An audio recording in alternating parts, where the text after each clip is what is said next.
अब इसका बेस हम लाइन टू लाइन पढ़ेंगे, लेकिन आपका जो हमने 5 मिनट के अंदर बेस बताया वो आपको समझ में आया या नहीं आया?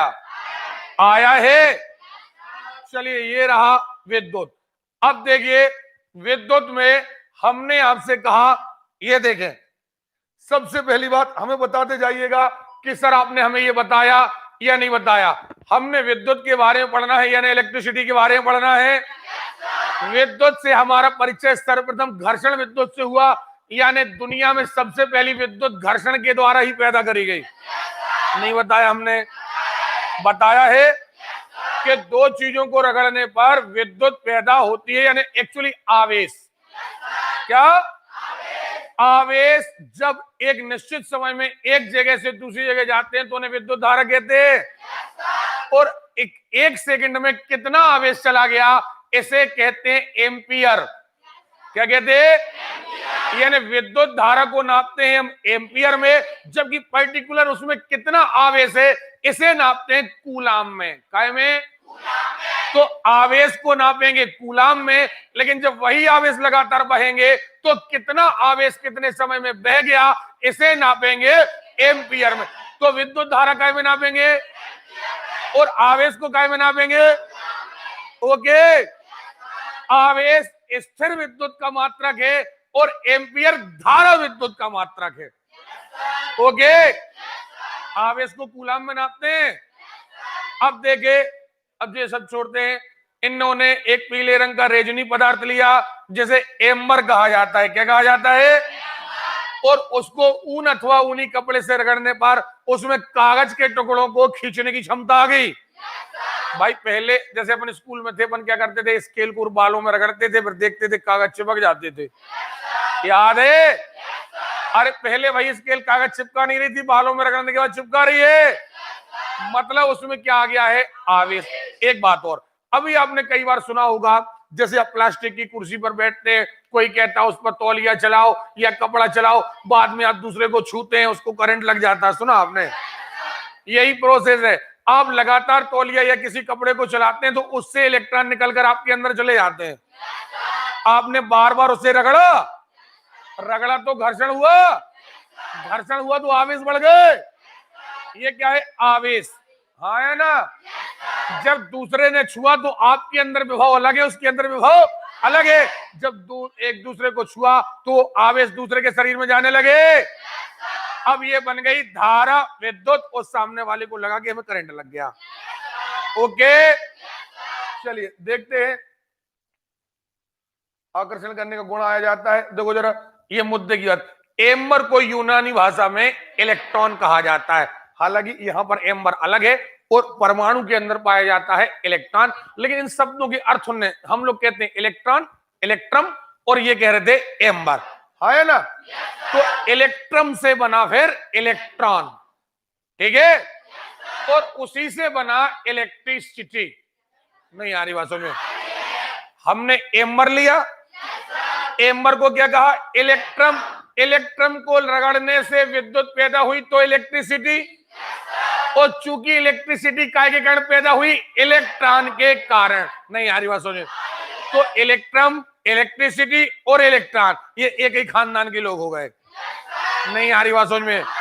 तो अब एक बात और क्लियर होगी कि इलेक्ट्रिसिटी का नाम इसलिए पड़ा क्योंकि इलेक्ट्रॉन के कारण ही पैदा होती है। ओके, चलिए इसी आधार पर इस ऊर्जा को इलेक्ट्रिसिटी नाम दिया गया। अतः विद्युत से तात्पर्य उस ऊर्जा से जिसके आ जाने से पदार्थों में अन्य पदार्थों को आकर्षित करने का गुण आ जाता है, उसे कहते हैं विद्युत। इसीलिए करंट लगने पर कोई व्यक्ति चिपक जाता है, क्यों? क्योंकि विद्युत में आकर्षण करने का गुण पाया जाता है।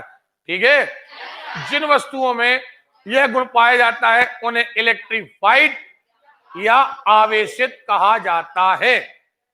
जिनमें ये गुण आ जाता है, जैसे अभी ये रिमोट है, अभी ये किसी कागज को नहीं चिपकाएगा, ये अनावेशित है।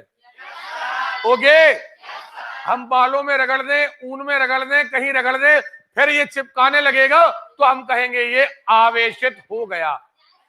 ओके, अब देखें विद्युत का अध्ययन हम दो तरीके से करेंगे, एक स्थिर विद्युत और एक, आप समझ गए? अगर आवेश पैदा तो हुआ है लेकिन ट्रेवल नहीं कर पाएगा तो स्थिर विद्युत कहलाएगा, और ट्रेवल करेगा तो ओके। चलिए देखते हैं स्थिर विद्युत, जब आवेश स्थिर हो अर्थात उसका स्थान परिवर्तन, अर्थात वो ट्रेवल ना करे, ओके।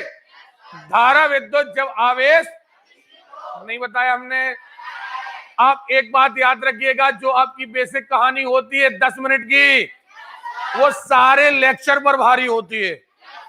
देखिए अब बताते जाइएगा, आवेश एक धन आवेश और एक आयन।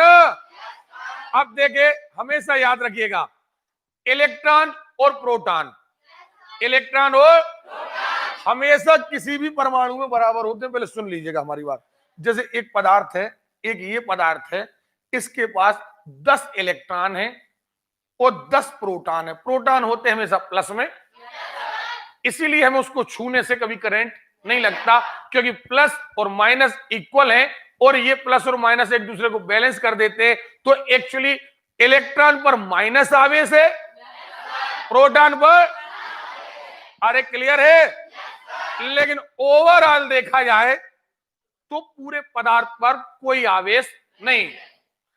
अब आप किसी पर इसको रगड़ोगे, किसी के संपर्क में लाओगे तो दो बातें होंगी, या तो इसके इलेक्ट्रॉन काय में चले जाएंगे, दूसरे में मान के चलो 3 इलेक्ट्रॉन निकल गए, तो इसके पास कितने बचे? 7।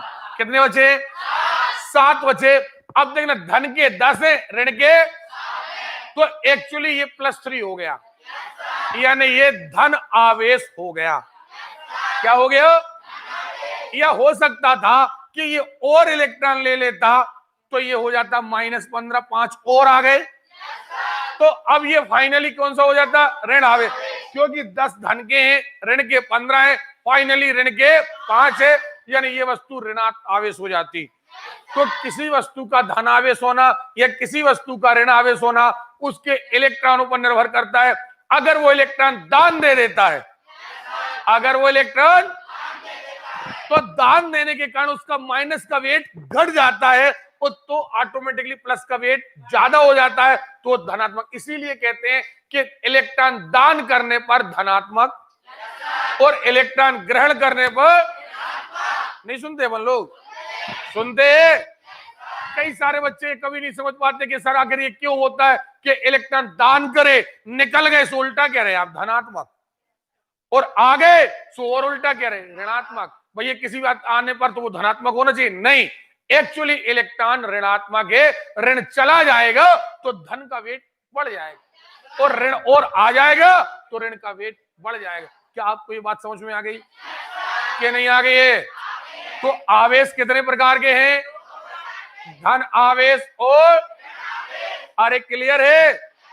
सजातीय आवेश परस्पर प्रतिकर्षित करते हैं, यानी एक दूसरे से बिल्कुल दूर भागते हैं, पास में आने का प्रयास नहीं करते। जबकि विजातीय आवेश यानी अलग अलग धन और ऋण को पास में लाइएगा, आकर्षित करेंगे, धन और धन को पास में लाइएगा, प्रतिकर्षित करेंगे। तो याद रखिएगा, आकर्षण से ज्यादा प्रतिकर्षण इस स्वभाव का प्रतीक है। अगर मान के चलो आपको नहीं पता कि इसमें कौन सा आवेश है, इसमें हमने इसको दूसरी चीज पास में लाए, अगर आकर्षित हो गई तो हम समझ गए कि दोनों में अलग अलग है, इसमें अलग है उसमें नहीं। आ रही बात? समझ आ रही है? अब देखिए, जैसे आपने एम्बर की छड़ ली थी, अपन ने उसमें मान लिया धन आवेश है, अब एम्बर की छड़ के बाद दूसरी चीज लाए, वो आकर्षित हो गई। जब इसमें धन है तो निश्चित इसमें ऋण है, और अगर ये प्रतिकर्षित हुए तो इसमें भी धन है। ओके? नहीं आ रही बात? सुन, ठीक है। अब देखें धन आवेश क्या कहलाएगा? जैसे कांच की छड़, ऊनी कपड़ा, ऊनी कोट, ऊनी गलीचा, देखे। और ऋण आवेश किनमें आएगा? रेशम का कपड़ा, एम्बर, एबोनाइट या रबर की छड़। ओके? हालांकि परमानेंट किसी में हम ये नहीं कह सकते परमानेंटली कि इसमें धन आवेश ही आएगा या ऋण आवेश आएगा। क्यों? क्योंकि ये निर्भर करेगा, जब दो पदार्थ रगड़ेंगे तो उन दो पदार्थों में से कौन ले रहा है और कौन दे रहा है। नहीं आ रही बात? सुन, आ रही है? फिर ये केमिस्ट्री में हम पढ़ेंगे किन का अष्टक पूर्ण है, किन का नहीं है, किन के पास एक्स्ट्रा है, ये वहां पढ़ेंगे अपन, अभी तो अपन पढ़ रहे हैं फिजिक्स, ठीक है। चलो, ऋण आवेश हो गया। आवेश उत्पत्ति का इलेक्ट्रॉन सिद्धांत बता चुका मैं। आवेश उत्पत्ति का इलेक्ट्रॉन सिद्धांत नहीं बताया। जब इलेक्ट्रॉन निकल जाते हैं तो धनावेश आ जाता है, ठीक है। देखो, प्रत्येक पदार्थ एक छोटे से कण अणु से बना होता है। अणु के अंदर क्या होते हैं? परमाणु होते हैं। परमाणु के अंदर में एक नाभिक होता है। इस नाभिक में इलेक्ट्रॉन, न्यूट्रॉन और प्रोटॉन पाए जाते हैं। इलेक्ट्रॉन, न्यूट्रॉन और, अब ध्यान रखना, हालांकि केमिस्ट्री में इसकी चर्चा हम फिर करेंगे कि ये अणु है, अणु के अंदर क्या है? परमाणु। अब अगर एक परमाणु को देखें तो यहां नाभिक है। क्या है? ये नाभिक के चारों ओर चक्कर लगा रहे हैं इलेक्ट्रॉन। कौन लगा रहे हैं? और इस नाभिक में न्यूट्रॉन है और प्रोटॉन। कौन कौन है? तो न्यूट्रॉन और प्रोटॉन कहां पाए जाते? नाभिक। और इलेक्ट्रॉन कहां पाए जाते? बाहर। ओके, याद रखिएगा, चूंकि ये नाभिक से दूर होते हैं इलेक्ट्रॉन, कौन? इसलिए ये डोनेट होते हैं या यही एक्सेप्ट होते हैं। नाभिक से किसी चीज को निकालना इतना आसान नहीं है। अतः प्रोटॉन और न्यूट्रॉन निकाले नहीं जा सकते। इन्हें निकालने के लिए बहुत ज्यादा ऊर्जा चाहिए होती है। अतः ये केवल नाभिकीय अभिक्रियाओं में ट्रांसफर होते हैं।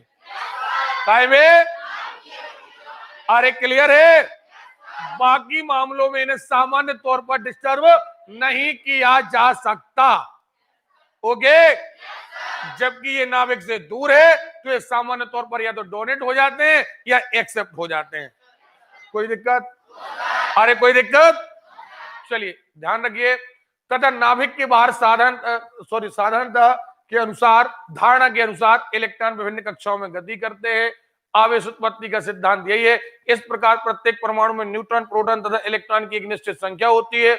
इन्हें हम मूल कण कहते हैं, तीनों को मिलाकर। कौन कौन? Electron, neutron. ओके, इनमें न्यूट्रॉन पर आवेश नहीं होता। न्यूट्रॉन पर कोई आवेश, प्रोटॉन पर धन आवेश, प्रोटॉन पर और इलेक्ट्रॉन पर, मैं सारा ये बता चुका आपको। प्रोटॉन पर धन आवेश तथा इलेक्ट्रॉन सबसे हल्का कण होता है पर ऋण आवेश होता है। इलेक्ट्रॉन पर कौन सा? प्रयोगों से ज्ञात हुआ कि प्रोटॉन के ऊपर धन आवेश की मात्रा इलेक्ट्रॉन के ऊपर ऋण आवेश की मात्रा के नहीं बताया हमने। प्रोटॉन पर जितना धन है इलेक्ट्रॉन पर उतना ही। अरे क्लियर है? अतः दोनों बैलेंस हो जाते हैं। परमाणु कुल मिलाकर आवेश रहित होता है। क्यों? क्योंकि दोनों धन और ऋण आपस में क्या हो गए? इक्वल हो गए। नहीं आ रही बात समझ में? क्योंकि एक परमाणु में सामान्यतः प्रोटॉन तथा इलेक्ट्रॉनों की संख्या बिल्कुल बराबर होती है। नाभिक के कण जिनके नाम प्रोटॉन और न्यूट्रॉन है बहुत दृढ़ता से आपस में बंधे होते हैं। कौन कौन? प्रोटॉन और, अतः इन्हें निकाला नहीं जा सकता। ओके, पदार्थों में से इन्हें निकाल पाना बहुत कठिन होता है। इलेक्ट्रॉन बाहरी कक्षा में बंधे होते हैं। दो वस्तुओं को परस्पर रगड़ा जाता है तो तापीय ऊर्जा उत्पन्न होती है और इतनी ऊर्जा से उनमें से सीधी बात इलेक्ट्रॉन ट्रांसफर हो जाते हैं। ऐसे नाभिक के कणों के साथ संभव, नाभिक के कण के साथ संभव नहीं, माने न्यूट्रॉन और प्रोटॉन के साथ संभव, यानी सामान्य तौर पर आप केवल क्या निकाल सकते हैं? इलेक्ट्रॉन। क्या निकाल सकते हैं? ओके, जब एक पदार्थ के कुछ इलेक्ट्रॉन उसमें से निकल जाते हैं तो उसमें धन और ऋण आवेश की बराबर मात्रा नहीं रह जाती। देखो वही बात आई, अभी 10 थे, या तो निकल गए या फिर अब बैलेंस बिगड़ गया। अगर ऋण निकल गए तो धन बढ़ गए, अगर ऋण आ गए तो ये ऋण बढ़ गए। बस वही कहानी है। तो इसे हम बाउंस कर दें। अब ये पूरा देखो, आवेशों का संतुलन बिगड़ जाता है, या तो धन आवेश बढ़ जाता है या ऋण, अतः या तो धन आवेशित हो जाती है या ऋण आवेशित हो जाती हैं। जिसमें भी ऋण आवेशित पदार्थ जाते हैं, यहाँ देखें, ध्यान देने योग्य कि पदार्थों में आवेशों का आदान प्रदान केवल इलेक्ट्रॉन, जो सबसे हल्का कण है, के माध्यम से ही होता है। यानी विद्युत धारा बनती भी इलेक्ट्रॉनों से है और चलती भी इलेक्ट्रॉनों के द्वारा ही है। ये question very very most important है। अगर कभी आ जाए कि विद्युत धारा या विद्युत का ट्रेवल किस कण के द्वारा संभव है? इलेक्ट्रॉन के द्वारा। ओके, देखिए, कोई अन्य मूल करना हो तो बाहर जाता है और ना ही कोई आ सकता है।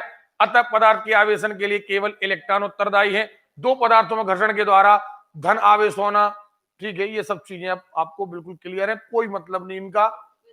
ठीक, विद्युत विभव क्या है? अब विद्युत विभव जैसे हमने कहा था आपसे कि दो धन आवेश लाएं तो आपस में प्रतिकर्षित करेंगे, दो ऋण आवेश भी लाएं तो आपस में प्रतिकर्षित, एक धन लाएं और एक ऋण लाएं। ठीक, अब देखो विभव एक्चुअली कहलाता क्या? विभव कहलाता है कि कहीं पर आवेश है और उस आवेश के प्रभाव में हम दूसरे आवेश को लाए। एक आवेश है, उसके चारों तरफ उसका आकर्षण बल है। अब हम कोई आवेश लाए उसके एरिया में, अब इकाई आवेश ये है, यानी इस पर एक अंक आवेश है। अब दूसरा आवेश हम लाए हैं तो उस एरिया में लाने के लिए चाहे वो आकर्षित करे या प्रतिकर्षित करे, लेकिन वहां पर लाने के लिए हमें कुछ कार्य करना पड़ेगा। साइंस की भाषा में क्या कहेंगे? कार्य करना पड़ेगा, और जितना कार्य करना पड़ेगा वही कहलाता है विभव। क्या कहलाता है? देखें, अब इसको दूसरी भाषा में देखते हैं। पानी का प्रभाव पानी की मात्रा पर निर्भर नहीं करता। एक बात सुनो जरा, पानी किसमें कितना ज्यादा है ये बात निर्भर नहीं करती, बात निर्भर करती है कि ऊंचा पानी कौन है, नीचे कौन। नहीं आ रही बात? जैसे आप समुद्र नीचे कर दो और पानी का लोटा ऊपर कर दो तो लोटे से समुद्र में आएगा, समुद्र से लोटे में। उल्टा, समुद्र ऊपर हो और लोटा कहां हो? नीचे, तो समुद्र से कहां आएगा? तो ये क्या लिखा कि पानी की मात्रा पर निर्भर नहीं है कि तुम्हारे वो पानी कितना है, इस बात पर निर्भर है कि आपका स्तर ऊपर है या नीचे। नहीं आ रही बात? हम एयर देखें, वायु, वायु तुम्हारे पास ज्यादा है या कम है, इस बात पर निर्भर नहीं करता वायु का गमन, इस बात पर निर्भर करता है कि आपके पास दाब ज्यादा है या कम है। जैसे इस कमरे में हवा ज्यादा है, एक गुब्बारा ले लें तो उसमें वायु कम है। अरे इसलिए वाले कमरे में हवा ज्यादा है, गुब्बारे में। लेकिन अगर गुब्बारे का मुंह खोल दिया जाए तो कमरे की हवा गुब्बारे में नहीं जाएगी, गुब्बारे की हवा, क्योंकि उसके पास उच्च दाब है और कमरे में निम्न दाब। बस ऐसे ही विद्युत का गमन विभव पर निर्भर करता है कि एक बिंदु पर विभव कितना है और दूसरे बिंदु पर विभव कितना है। तो एक्चुअली अगर हमें विभव जानना है तो उसका बेसिक मतलब यह है कि विद्युत के गमन का कारण ही विभव है। विद्युत के गमन का कारण ही, ओके। अगर यह विभव ना होता तो विद्युत कभी गमन ना करती। नहीं आ रही बात? क्लियर है? तो बेसिकली आप समझ गए हैं कि अगर यहां विभव ज्यादा यहां कम तो विद्युत यहां से जाएगी यहां की ओर।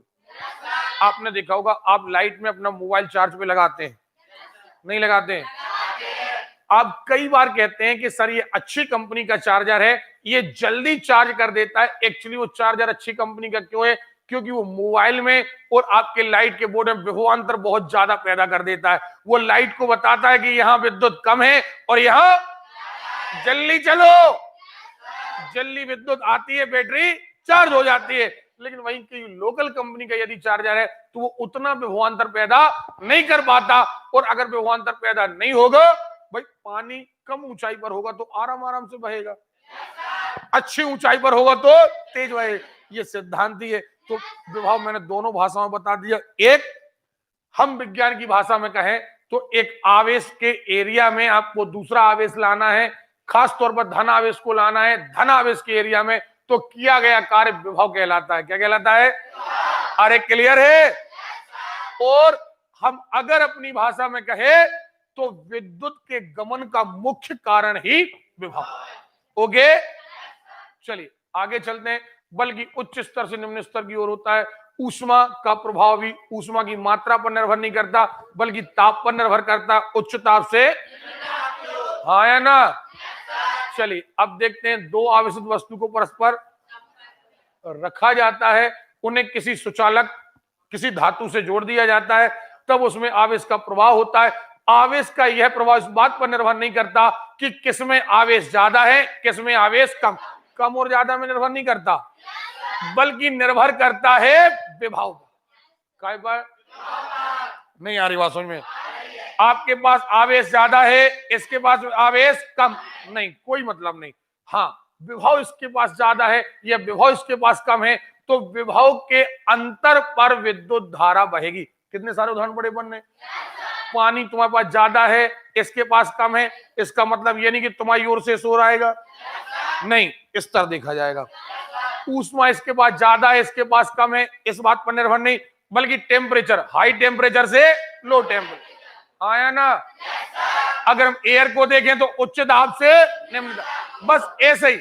आपके पास कितना ज्यादा मटेरियल है ये मायने नहीं रखता, आपके पास प्रेशर ज्यादा होना चाहिए। तो यहां पर प्रेशर ना कह करके हम कहते हैं विभव। क्या कहते हैं? विद्युत हमेशा उच्च विभव से निम्न विभव की ओर गमन करती है। कैसे? जिसमें हम विद्युत विभव कहते हैं। विद्युत विभव किसी आवेशित चालक की वह अवस्था है जिसमें हमें यह ज्ञात होता है कि आवेश प्रवाह की दिशा क्या है, यानी आवेश यहां से यहां आएगा या यहां से यहां आएगा। ओके, देखे, जबकि हम किसी अन्य आवेशित वस्तु से जोड़ दें, धन आवेश के प्रवाह की दिशा हमेशा उच्च विभव की वस्तु से निम्न। ये वेरी वेरी मोस्ट इंपॉर्टेंट। धन आवेश हमेशा उच्च से निम्न की ओर बहता है। धन आवेश हमेशा उच्च विभव से निम्न विभव की ओर बहता है, और ऋण आवेश हमेशा उल्टा, निम्न विभव से उच्च विभव, उल्टा होता है। लेकिन कोई कहते विद्युत, ओवरऑल विद्युत की बात कर रहे, तो हम कहेंगे उच्च विभव से निम्न विभव की ओर, क्योंकि विद्युत का मेन मीनिंग माना जाता है धन आवेश। क्या माना जाता है? धन आवेश को ही हम विद्युत मानते हैं। क्लियर है? तो याद रखिएगा, अगर केवल आवेश की बात करिए तो दो आवेश अलग अलग, एक धन आवेश और एक धन आवेश हमेशा उच्च विभव से, और ऋण आवेश हमेशा निम्न विभव से उल्टा होता है। लेकिन अगर कोई कहे विद्युत कैसे बहती है, तो हमने आपको विभव के बारे में बता दिया कि जैसे ऊष्मा में टेम्परेचर था, वायु में प्रेशर था, हाँ या ना, पानी में स्तर था, ऐसे ही आवेश में विभव है, जो इसके बहने का कारण। देखें, स्वाभाविक ऋण आवेश, आवेश का प्रभाव इसके विपरीत दिशा में होगा। एक आवेशित वस्तु से दूसरी, एक्चुअली आवश्यक नहीं भैया, आवेशित वस्तु तक आवेश का प्रभाव तब तक होता रहेगा जब तक दोनों वस्तुओं का विभव समान ना हो जाए, यानी जब तक विभवांतर रहेगा तब तक धारा बहेगी। जैसे जैसे आपका मोबाइल चार्ज हो रहा, जैसे पूरा चार्ज हो गया तो आप कहते हैं चार्ज हो गया, एक्चुअली यहां का विभव और यहां का विभव बराबर हो गया। जैसे ही विभव बराबर हो गया, अब विद्युत धारा मोबाइल की ओर नहीं बहेगी। ठीक है? नहीं आ रही बात समझ? ठीक, विद्युत विभव। अब देखो जरा, इसे साइंस की भाषा में समझ लें। विद्युत क्षेत्र में एकांक धनावेश को अनंत से किसी बिंदु तक लाने में किया गया कार्य विद्युत विभव कहलाता है। ठीक है? विद्युत विभव मैंने बताया था आवेश की मात्रा और इस पर किया गया कार्य, नहीं बताया था? यह एक अदिश राशि है, जूल प्रति कूलाम या वोल्ट में नापते हैं। क्या में नापते हैं? अब आप कहोगे ये जूल प्रति कूलाम क्या है? क्योंकि अभी आपने किया था कि आवेश में कितना कार्य किया हमने, कार्य को क्या में नापते? जूल में, आवेश को कूलाम में, तो जूल प्रति कूलाम हो गया। लेकिन इसे ही हम फाइनली कह देंगे वोल्ट। ठीक है? इसके मापन के लिए पृथ्वी के विभव को, अब देखो जरा, माना गया कि जैसे धरती पर हम मापते हैं कि ऊंचाई, किसे ऊंचाई कहेंगे और किसे गहराई, तो हमने समुद्र के पानी को बनाया कि जो समुद्र से पानी से ऊपर है वो ऊंचा है, जो समुद्र से पानी के नीचे है वो गहरा है। सही है? जब हमें दाब नापना था तो आपको याद हो, हमने पारा लिया और समुद्र पर गए, वहां कहा हमने एक बार दो बार, अब वहां से हमने नापा कि अगर यहां नीचे जा रहा तो दाब कम है, ऊपर जा रहा तो दाब ज्यादा। बिल्कुल सही है। तो हर चीज को, जैसे मान के चलो हमने कल ताप नापा था तो हमने बर्फ के जमने को माना 0, फिर प्लस में गया तो ऊपर, और तो हमें एक स्टैंडर्ड बनाना पड़ता है। क्या बनाना पड़ता है? अरे क्लियर है? तो विद्वानों ने कहा कि पृथ्वी भी एक प्रकार की ऐसी वस्तु है जो अपनी ओर वस्तुओं को आकर्षित करती है, जिसे हम गुरुत्वाकर्षण कह सकते हैं कई लोग इसे चुंबकत्व भी कहते हैं और इलेक्ट्रिसिटी वाले लोग इसे विद्युत भी कहते हैं, क्योंकि विद्युत में भी आकर्षण का गुण है, गुरुत्वाकर्षण में भी आकर्षण का गुण है और चुंबक में भी आकर्षण। यानी उन्होंने कहा कि पृथ्वी भी एक चुंबक के समान है या विद्युत के समान है, तो क्यों ना हम पृथ्वी का, चूंकि देखो हमेशा स्तर नापा जाता है उस चीज से जिसके पास अनंत हो। जब पानी का स्तर हम समुद्र से नापते हैं, क्यों? क्योंकि समुद्र में पानी अनंत है। ओके, तो पृथ्वी के विभव को नापा गया और पृथ्वी के विभव को मान लिया गया, चूंकि पृथ्वी के पास विभव अनंत था तो इसे मान लिया गया शून्य। क्या मान लिया गया? अब जिसका पृथ्वी से ज्यादा होगा वो कहलाएगा प्लस, और जिसका पृथ्वी से क्या होगा? कम, सो उसे कहेंगे माइनस। नहीं आ रही बात? सुन आ रही है? अब देखो, पृथ्वी एक विशाल चालक है, इसे अल्प मात्रा में आवेश देने पर इसके विभव में कोई फर्क नहीं पड़ता, अर्थात विभव का, पृथ्वी का विभव सदैव शून्य रहता है। ओके, अब पृथ्वी का मानक विभव, जिस प्रकार किसी स्थान की ऊंचाई सदैव समुद्र से नापी जाती है, ठीक उसी प्रकार किसी भी वस्तु के विभव को पृथ्वी के विभव से नापा जाता है। जिस प्रकार समुद्र में, देखिए उसमें पानी डाल दो तो समुद्र का नहीं बढ़ता, इसी प्रकार पृथ्वी का अनंत विभव है। ठीक, ये सब बातें हो गई। कुछ आवेश ले लेने से इसका विभव पर कुछ अंतर नहीं पड़ता। जिस प्रकार ये देखें, ठीक उसी प्रकार वस्तु में ये सब बातें हो चुकी हैं। चूंकि आवेश दो प्रकार के होते हैं, अतः किसी वस्तु को धन आवेश देने से उसका विभव धनात्मक अर्थात 0 से अधिक हो जाता है, और उसी वस्तु पर यदि ऋण आवेश दे दिया जाए तो 0 से कम हो जाता है। इन वस्तुओं को मानक विभव पृथ्वी से चालक तार द्वारा जोड़ दें, तब धन विभव की वस्तु में इलेक्ट्रॉन का दाब कम होने से पृथ्वी से कुछ इलेक्ट्रॉन धन आवेशित वस्तु की ओर प्रवाहित होने लगते हैं। यानी जब पृथ्वी से इलेक्ट्रॉन कहां जाने लगे? किसी और वस्तु में जाने लगे, मतलब उसका विभव धनात्मक है। और यदि वस्तु से काय में आने लगे? पृथ्वी में, तो मतलब है कि उस वस्तु में विभव ऋणात्मक। हालांकि इतने डीप आपको जाना नहीं है, ठीक है। कम विभव से इलेक्ट्रॉन कम विभव से अधिक विभव की ओर, क्यों? क्योंकि इलेक्ट्रॉन यानी ऋण आवेश, इलेक्ट्रॉन यानी, नहीं पढ़ा था अभी कि धन आवेश हमेशा उच्च विभव से निम्न विभव की ओर, पढ़ा था, और ऋण आवेश हमेशा, ठीक। तो ये आप लोग पढ़ते रहिएगा। तो ये स्थिर विद्युत का एक चैप्टर आपका खत्म, ठीक है। अब देखिए, इसी में देखते हैं हम धारा विद्युत। क्या देखते हैं? बोर तो नहीं हो गए आप लोग?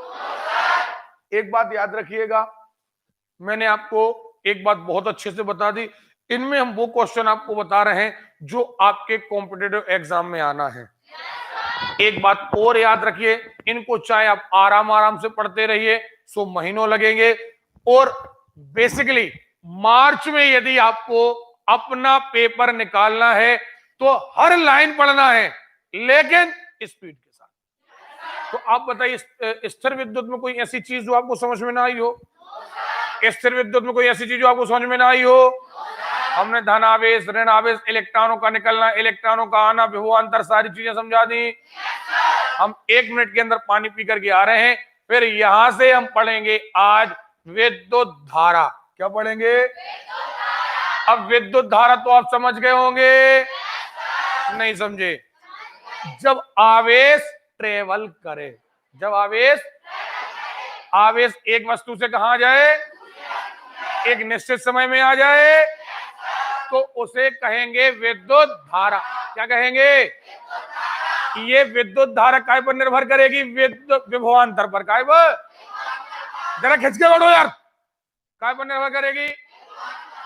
विभवांतर जितना ज्यादा होगा विद्युत धारा उतनी ज्यादा बहेगी। विद्युत धारा को काय में नापोगे? एम्पियर में। काय में? पक्का? अरे क्लियर है? तो विद्युत धारा को एम्पियर में नापोगे, विभवांतर पर निर्भर करेगी, उच्च विभव से निम्न विभव की ओर जाएगी। और ये विद्युत धारा 2 प्रकार की होगी। कौन कौन? एसी और डीसी। एसी वो होगी यानी प्रत्यावर्ती धारा, जो 1 सेकंड में अगले एक निश्चित समय एक दिशा में और अगले ही पल दूसरे दिशा में, जबकि दिष्ट धारा एक ही दिशा में बहती है। नहीं आ रही बात समझ? और इन्हें एसी को डीसी में और डीसी को एसी में बदला जा सकता है। ओके, पक्का? ठीक, चलिए पानी पी करके हम आ रहे हैं, आगे बात कर रहे हैं।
भैया एक बात और निवेदन है, आज यदि साइंस खत्म हो जाती है तो आप आज ही फिजिक्स वाला पूरा का पूरा चैप्टर 2-3 बार पढ़ के आएंगे, क्योंकि हम आपका टेस्ट लेंगे। सुन रहे हो?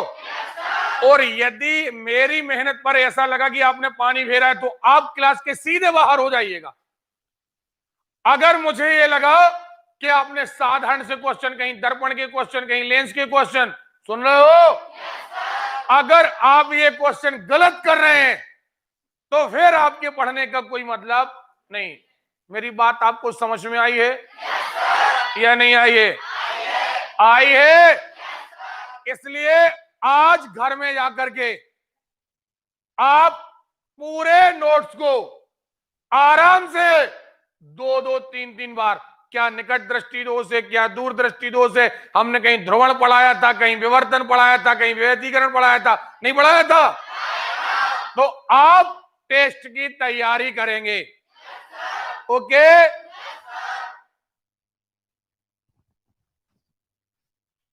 देखिए, धारा विद्युत, किसी चालक में समय के साथ विद्युत आवेश के प्रवाह को, विद्युत आवेश के, एक्चुअली आवेश के प्रवाह को विद्युत धारा कहते हैं। धनात्मक आवेश के प्रवाह की दिशा ही विद्युत धारा। अभी कहा था ना हमने कि आवेश तो दो है, धन आवेश और बेसिकली धन आवेश को ही विद्युत धारा कहा जाता है। किसको? अभी ईमानदारी से होता ना, कहा था ना, क्योंकि धन आवेश हमेशा उच्च विभव से निम्न विभव की ओर बहता है, और जबकि उल्टा ऋण आवेश निम्न विभव से उच्च विभव की ओर बहता है। हम बेसिकली विद्युत धारा धन आवेश को मानते हैं। किसको मानते हैं? अब देखिए, सामान्यतः विद्युत धारा एकांक समय में यानी 1 सेकंड में प्रभावित होने वाले आवेश के मात्रा है। परिमाण माने मात्रा। विद्युत धारा का मात्रक एम्पियर है। इसे अमीटर से नापा जाता है। कैसे? अरे क्लियर है? आगे हम आपको अमीटर और वोल्ट मीटर बताएंगे। अभी आगे प्रतिरोध आएगा। भाई सीधी बात है, यहाँ पर 1 मीटर लगा दिया जाता है। मान के चलो यहाँ की कोई टीवी वगैरह है, याद रखिएगा, चाहे टीवी हो, फ्रिज हो, कूलर हो, कोई मशीन हो जिसमें से विद्युत धारा पास हो जाती है, उसे कहते हैं चालक। यानी यहाँ पर अलग से हम ये नहीं कहेंगे कि पंखा है, ये टीवी है, ये फलाना है, इसे हम सीधा कहेंगे चालक है। क्या कहेंगे? अरे क्लियर है? नहीं आ रही बात समझ में? तो आप जब यहां से लाइट देंगे, विद्युत देंगे, विद्युत इसमें से जाएगी और आपके घर में चली जाएगी। ये मीटर बताएगा कि आखिर आपके घर में कितने आवेश प्रति सेकंड जा रहे हैं, और यही कहलाता है अमीटर। क्या कहलाता है? हमें आवाज नहीं आ रही है? अमीटर कहलाता है, और ये विद्युत धारा को नापने के काम आता है। नापते काय में है? एम्पियर में। काय से नापते हैं? अमीटर से। ओके, चलिए अभी आएगा प्रतिरोध वगैरह, वोल्ट मीटर भी आएगा। धारा बराबर आवेश बटे समय। आवेश बटे यानी कूलाम पर सेकेंड। विद्युत धारा बराबर कूलाम पर सेकेंड। जब कूलाम 1 हो उस समय 1 सेकेंड हो, सो इसे मिलाकर कह देंगे एम्पियर। क्या कह देंगे? एम्पियर। नहीं आ रही बात समझ में? आ रही है? चलिए देखते हैं। ठोस चालक इलेक्ट्रॉनों के द्वारा विद्युत धारा का वहन करते हैं, काय के द्वारा? जबकि अगर यही द्रव होते तो अब इनमें चूंकि द्रव पदार्थों में हम इन्हीं को कह देते हैं आयन। क्या कहते हैं? आयन। जब किसी पदार्थ में अगर लिक्विड है और वो धन में और ऋण में बट जाए, धन में और ऋण में, तो उसे हम द्रव अवस्था में और गैसीय अवस्था में हम आयन कहते हैं। आयन्स, प्लस आयन और माइनस आयन। आयन। तो ठोस पदार्थों में इलेक्ट्रॉनों के द्वारा, जबकि द्रव चालकों में ये आयनों के द्वारा विद्युत धारा का प्रवाह होता है। सही है? अब देखिए विभवांतर तो हम वैसे ही पढ़ चुके। एक बिंदु पर विभव नापा, दूसरे बिंदु पर विभव नापा, यहाँ 50 है, यहाँ 30 है, अंतर कितने का है? 20। तो विद्युत धारा बहेगी। तो विभव के एक बिंदु पर विभव और दूसरे बिंदु पर विभव के अंतर को क्या कहते हैं? और यही विद्युत धारा के प्रवाह के लिए उत्तरदायी है। सही है? चलिए देखते हैं। विद्युत क्षेत्र में एक कूलाम धनात्मक विद्युत आवेश को एक बिंदु से अन्य बिंदु तक ले जाने में किए गए कार्य को विभव कहते हैं, और दो बिंदुओं पर जो विभव है उसे क्या कहते हैं? विभवांतर। अदिश राशि है, इसे वोल्ट या जूल में नापते हैं, वोल्ट में। ठीक है, विभवांतर। चलिए ये हो गया अमीटर। अमीटर क्या है? अब हमें आवाज नहीं आ रही। विद्युत धारा मापने का यंत्र है, एम्पियर द्वारा मापा जाता है। अभी इसमें ज्यादा बात है, देखो धारा की प्रबलता को मापा जाता है, श्रेणी। अभी नहीं बताएंगे हम ये श्रेणी क्रम क्या होता है, अभी हम तब बताएंगे जब हम आगे जाकर के कहेंगे कि श्रेणी क्रम होता क्या है और समांतर क्रम होता क्या है। अभी इस चीज को जब हमने डिफाइन नहीं किया तो यहां बताने का कोई मतलब नहीं। चलिए इसको भी हम बाउंस कर देते हैं।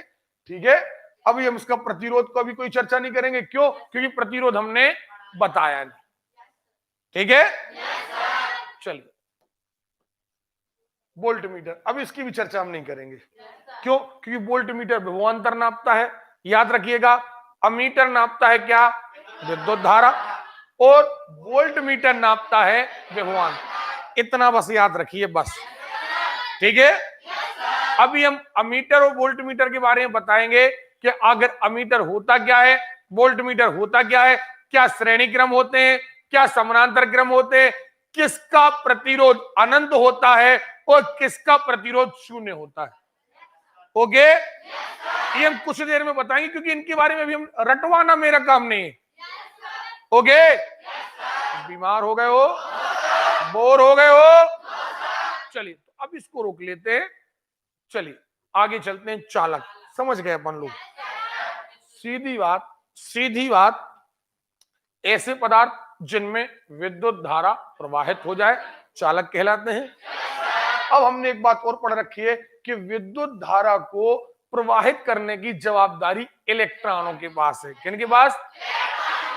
तो हम केमिस्ट्री में पढ़ेंगे, जब हम अभी केमिस्ट्री आई, किन के पास अतिरिक्त अष्टक के बाद भी इलेक्ट्रॉन है। तो जिनके पास अतिरिक्त इलेक्ट्रॉन, स्वतंत्र इलेक्ट्रॉन कहते हैं, हम क्या कहते हैं? जिनके पास स्वतंत्र इलेक्ट्रॉनों की मात्रा ज्यादा होती है वो ज्यादा विद्युत के सुचालक होते हैं, किसी के पास कम होती है तो कम सुचालक होते हैं, और किसी के पास स्वतंत्र इलेक्ट्रॉन नहीं होते तो वो विद्युत का चालक नहीं आ रही बात समझ? जैसे अब तांबा ले लो, चांदी ले लो, ये विद्युत के अच्छे सुचालक है, इसलिए तो हम घरों में तांबे के तार लगाते हैं। उससे कम एल्यूमिनियम है, उससे कम लोहा आया ना, इसलिए हम घर में लोहे के तार से विद्युत नहीं भेजते। क्यों? क्योंकि उसका स्वतंत्र इलेक्ट्रॉन कम है। वो विद्युत धारा का चालक तो है, लेकिन उतना अच्छा चालक नहीं है जितना अच्छा तांबा है। ओके, कोई डाउट है? बताइए, कोई डाउट है? चलिए चालक अब बताने की आवश्यकता नहीं। ऐसे पदार्थ जिनमें विद्युत धारा का प्रवाह हो जाता है चालक कहलाते हैं। अब कोई कहे कि यार ये पदार्थ चालक है, क्यों है भाई? ये प्लास्टिक चालक क्यों नहीं है, ये लोहा चालक क्यों है? तो आप कहेंगे कि चालक वे पदार्थ जो विद्युत धारा ले जाएं, लेकिन ले जाने के लिए कौन उत्तरदायी? इलेक्ट्रॉन। इसके पास स्वतंत्र इलेक्ट्रॉन होंगे, सो ये इलेक्ट्रॉन का ले जा रहे हैं विद्युत। इसके पास स्वतंत्र इलेक्ट्रॉन नहीं है, वो विद्युत नहीं ले जा पा रहे। जो ले जा पा रहे वो चालक है, जो नहीं ले जा पा रहे अचालक। ओके, कोई डाउट है? देखो अब इसका प्रवाह सरलता से होता है, उन्हें चालक कहते हैं। ऐसे पदार्थों प्रोटॉनों की तुलना में इलेक्ट्रॉनों की अधिकता होती है। ठीक है, सभी धातुएं, लवण आदि के जलीय विलयन चालक होते हैं। चांदी सर्वोत्तम चालक है। ठीक, जब किसी आवेशित वस्तु को पृथ्वी के संपर्क में लाया जाता है तो उसका अतिरिक्त आवेश काय में चला जाता है, भूमि में। इसे कहते हैं अर्थिंग। नहीं आ रही बात समझ? ठीक है, इस प्रक्रिया को भूसंपर्क कहते हैं। चलिए, अचालक अथवा रोधक बता चुका मैं अचालक क्या है, तो इसको पढ़ाने की जरूरत तो नहीं है। चलिए, चालक पदार्थों कुछ उदाहरण: धातु, लोहा, अशुद्ध जल। देखिए, शुद्ध जल हमेशा अचालक है, वो प्रवाहित नहीं करता, लेकिन अशुद्ध जल चालक है। पृथ्वी, वायु, ग्रेफाइट आदि चालक है। अचालक रबर, लकड़ी, शुद्ध जल, कांच। ठीक है, अर्धचालक। हाँ, अब ये अर्धचालक, अर्धचालक क्या है? अर्धचालक वो हैं जो चालक और अर्धचालक दोनों के बीच के हैं। ये ना सामान्य अवस्था में ये चालक नहीं है, लेकिन यदि इनका टेम्परेचर हाई कर दिया जाए, यदि इनका टेम्परेचर, तो ये उच्च ताप पर इलेक्ट्रॉन त्यागने लगते हैं। और फिर वही बात, जब इलेक्ट्रॉन त्यागने लगते हैं तो विद्युत धारा पास करने लगते हैं। नहीं आ रही बात समझ? तो ये कब बन जाते हैं चालक? पहले चालक नहीं थे, पहले चालक नहीं थे। विद्युत धारा कब पास होने लगी? जब इन्हें गर्म किया गया, जब इनका टेम्परेचर, देखते हैं, देखो जरा, ऐसे पदार्थ जिनकी चालकता का स्तर अचालकों और चालकों के बीच होता है, अर्धचालक कहलाते हैं। Silicon, carbon, germanium. पदार्थ रट लेना, कौन कौन? फिर से बोलो, सिलिकॉन, कार्बन, जर्मेनियम। ये सामान्य ताप पर चालक नहीं है, उच्च ताप पर ये क्या हो जाते हैं? चालक। चालकों का क्रम देखें जरा: चालक, कुचालक। चांदी, तांबा, सोना, एल्युमिनियम, टंगस्टन, पीतल, लोहा। सबसे ज्यादा चालक चांदी, सबसे ज्यादा चालक। अरे क्लियर है? देखे, इसके बाद नाइक्रोम, पारा, ग्रेफाइट, कार्बन, समुद्री जल, सिलिकॉन, जर्मेनियम। देखो अब ये और लास्ट में आ गए, समुद्री जल के बाद सिलिकॉन, जर्मेनियम, और यहां आएगा कार्बन। क्यों? क्योंकि ये अब एक प्रकार के अचालक हैं, लेकिन ये अगर गर्म कर दो तो चालक की तरह भी कार्य करते हैं। तो सबसे अच्छा चालक कौन है? Caecum, caecum, caecum. फिर देखो टंगस्टन, पीतल, ये मिश्र धातु है। फिर कौन? लोहा, नाइक्रोम। कौन? देखो नाइक्रोम कितने बाद आया? लोहे के बाद आया कौन? नाइक्रोम। अरे क्लियर है? के बाद, के बाद, के बाद। अरे क्लियर है? देखें, अब देखो जरा, ये कुचालक, लकड़ी, कांच, क्वार्टज, गंधक। ठीक है, चलिए अब देखो, धारा दो प्रकार की, प्रत्यावर्ती और दिष्ट धारा, एसी और डीसी। एसी यानी अल्टरनेट, अल्टरनेट का मतलब होता है जाना आना, जाना आना, अल्टरनेट। और डीसी माने डायरेक्ट, केवल जाना। तो ये दो प्रकार की धाराएं हैं। परिभाषाएं आप समझ चुके हैं। जो एक दिशा में फिर अगली पल दूसरी अपोजिट दिशा में जाए, उसे कहते हैं अल्टरनेट करंट। और अगर दिष्ट धारा को देखा जाए तो दिष्ट धारा जो एक ही दिशा में जाती है। लेकिन एक बात समझ लीजिए, एसी धारा कार्य करने में ज्यादा सक्षम है, उसकी प्रबलता ज्यादा होती। दिष्ट धारा की प्रबलता उतनी ज्यादा नहीं होती। यानी जितनी सारी चीजें देखो जरा, जैसे बैटरी हो गए, सेल हो गए, जो स्टोर करने वाली धारा होती है, उसमें हमेशा ध्यान रखना। अब अपना पहले बेसिक कहानी सुन लो। देखो, हमेशा जब भी कोई बैटरी आप चार्ज करते हो तो आप डायरेक्ट चार्ज नहीं करते, इसके पहले आप कहते हो चार्जर लगाओ। क्या लगाओ? अब चार्जर क्यों लगाओ? क्योंकि अगर आपने चार्जर नहीं लगाया तो डायरेक्ट आपने एसी से जोड़ दिया, और एसी क्या करेगी, एक बार आएगी, एक बार जाएगी, एक बार आएगी, एक बार जाएगी। एक्चुअली आपकी बैटरी कभी चार्ज नहीं होगी, लेकिन आपका चार्जर क्या करेगा, आप एसी को काय बदल देगा, डीसी काय में।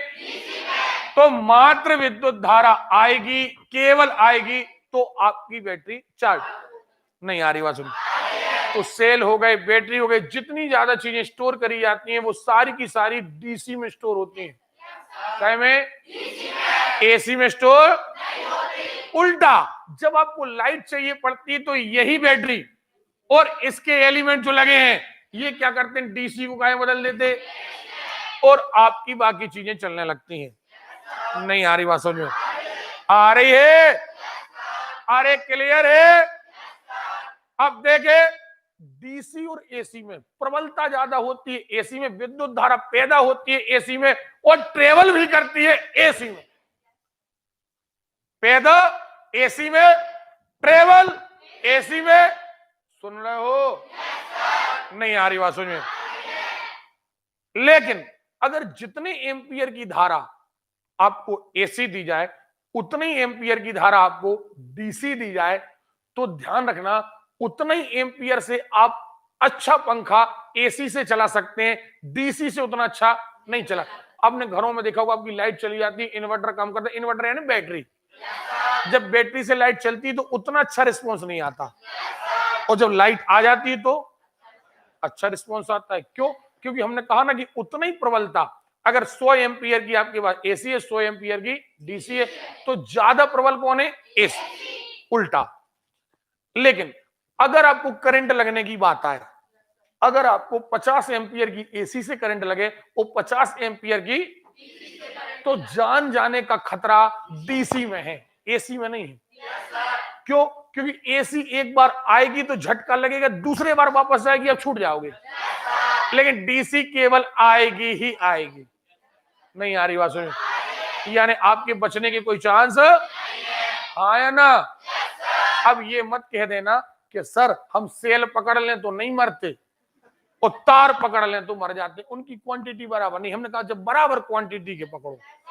समझ में आ रही बात? अगर आप बराबर क्वांटिटी के, बराबर एम्पियर के दोनों एसी और डीसी, तो आपको खतरनाक कौन होगी, डीसी। लेकिन दम किस में ज्यादा है, एसी। ओके, अब आते हैं हम देखते हैं। तो अब एक बात और याद रखो, हमें एक ऐसे यंत्र की जरूरत है। पहले हमारी बात सुन लेना, हमें 2 यंत्रों की जरूरत है। सबसे पहली बात, जैसे हमें पानी अपने पूरे मोहल्ले में भेजना है, तो हम करते क्या हैं, हम करते ये हैं कि पहले पानी को एक बहुत ऊंची टंकी बनाते हैं, फिर हर घर में सप्लाई करते हैं। सही है?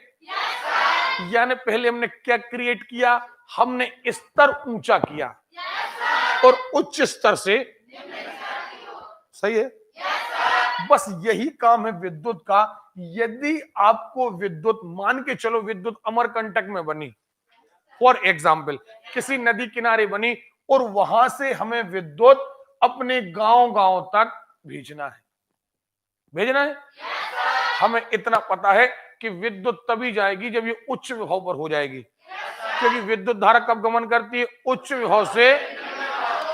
अरे क्लियर है? नहीं आ रही बात सुनिए।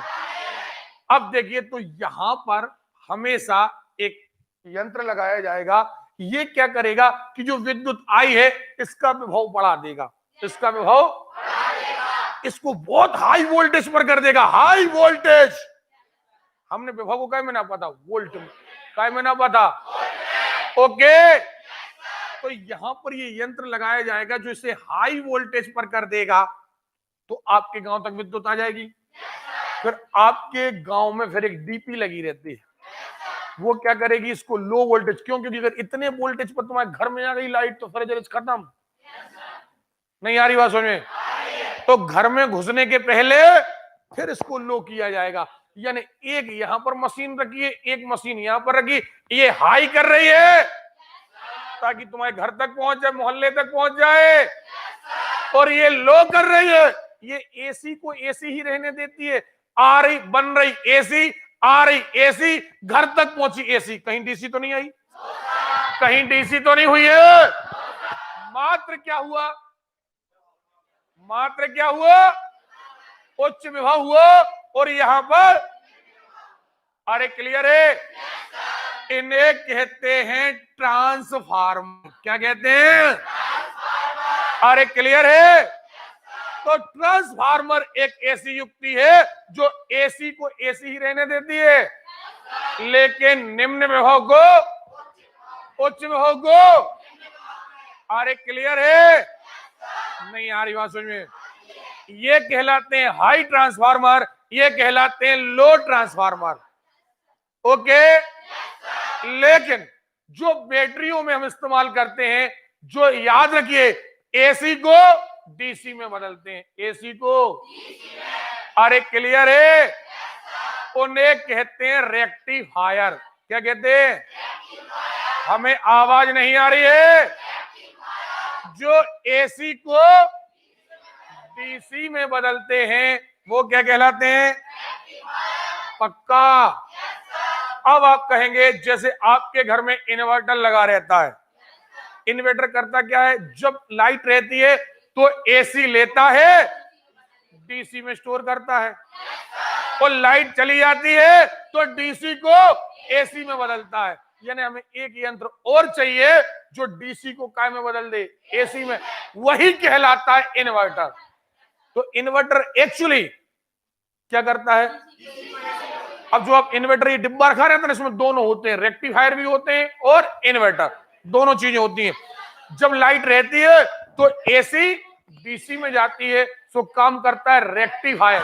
क्या काम करता है, लाइट जैसे ही जाती है तो काम करता है इन्वर्टर। तो इन्वर्टर डीसी को एसी में, और रेक्टिफायर और ट्रांसफार्मर उच्च एसी को, निम्न एसी को उच्च एसी में। कोई डाउट, तीन प्रकार के यंत्र पढ़े हमने, ट्रांसफार्मर, रेक्टिफायर और इन्वर्टर। पढ़े हैं या नहीं पढ़े हैं, ओके। देखिए,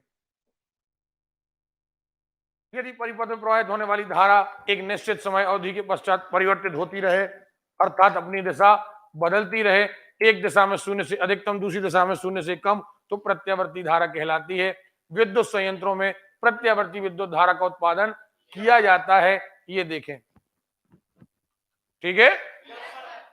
दिष्ट धारा ऐसी विद्युत धारा जिसका परिमाण एवं दिशा समय के साथ नहीं बदलती, दिष्ट धारा कहलाती है। बैटरी, सेल, डायनामो, ठीक है। चलिए ये देखें, ये एक ही दिशा में बहती, देखो अभी ऊपर थी नीचे थी, ऊपर यानी प्लस, नीचे यानी माइनस, तो वो थी कौन सी, प्रत्यावर्ती। ओके, चलिए देखते हैं प्रत्यावर्ती एवं दिष्ट धारा में अंतर। प्रत्यावर्ती एवं दिष्ट धारा में अंतर, यह धारा समय के साथ अपनी आवृत्ति रूप से परिवर्तित होती है, ठीक है। घरों में प्रयुक्त होने वाली प्रत्यावर्ती धारा की आवृत्ति 50 हर्ट्ज तक हो सकती है। यह धारा समय के साथ अपना परिवर्तित नहीं करती, यह धारा की आवृत्ति 0 होती है। प्रत्यावर्ती धारा दिष्ट धारा में ट्रांसफार्मर के द्वारा दूरस्थ स्थानों पर भेजा जा सकता है, ठीक है। ट्रांसफार्मर द्वारा इसकी वोल्टता घटाई बढ़ाई, इसे दूर स्थानों तक नहीं भेजा जा सकता। ये बहुत महंगी धारा पड़ती है, इसे ट्रांसफार्मर पर कोई नियंत्रण नहीं होता, यानी इसमें ट्रांसफार्मर इस्तेमाल नहीं होते, न इसका वोल्टेज हाई किया जा सकता, न इसका वोल्टेज लो किया जा सकता है, हाँ या ना। इसके संचरण में ऊर्जा की हानि कम होती है और इसके संचरण में ऊर्जा की हानि ज्यादा। पक्का, यानी ट्रांसफार्मर का यूज मात्र आप एसी के साथ कर सकते हैं, डीसी के साथ, हाँ या ना। अरे क्लियर है। चलिए तो अब हमारा अगला टॉपिक ये देखें, दिष्ट धारा चोक कुंडली द्वारा इस्तेमाल किया जा सकता है, और इसमें ओमी प्रतिरोध, ये आगे हम पढ़ाएंगे प्रतिरोध के बारे में, तब इसके बारे में जानकारी आपको मिलेगी, ठीक है। सीधी बात, इसके द्वारा जनित तथा मोटर अधिक शक्तिशाली एवं सुविधाजनक होते हैं, इसके साथ इतने शक्तिशाली नहीं होते। आप बैटरी के द्वारा चलने वाला पंखा बिल्कुल हल्का लाते हो, लेकिन अगर लाइट के द्वारा चलाना तो कितनी भारी ले आओ, ठीक है। यह मनुष्य को आकर्षित करती है, यह मनुष्य को प्रतिकर्षित करती है, लेकिन इसके द्वारा यदि दोनों तार एक साथ मनुष्य में पहुंच जाए तो एक बात, इससे जान का खतरा ज्यादा होता है। चलिए रेक्टिफायर नहीं मालूम आपको, हमें 1 मिनट का टाइम दीजिए, हम चाय पी करके आ रहे हैं, फिर आगे बात कर रहे हैं। आज ये विद्युत वाला अध्याय हमें हर हाल में खत्म करना है।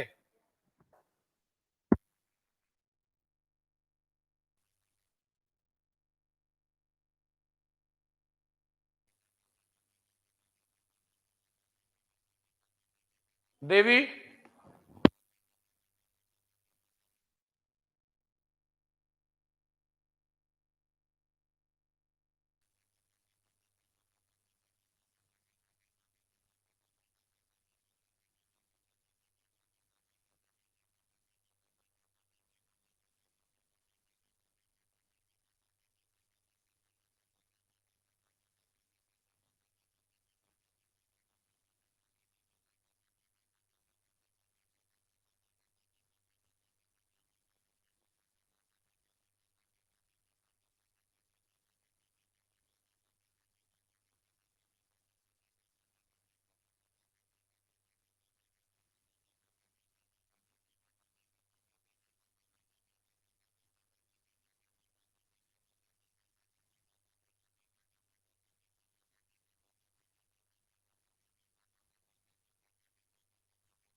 चलिए,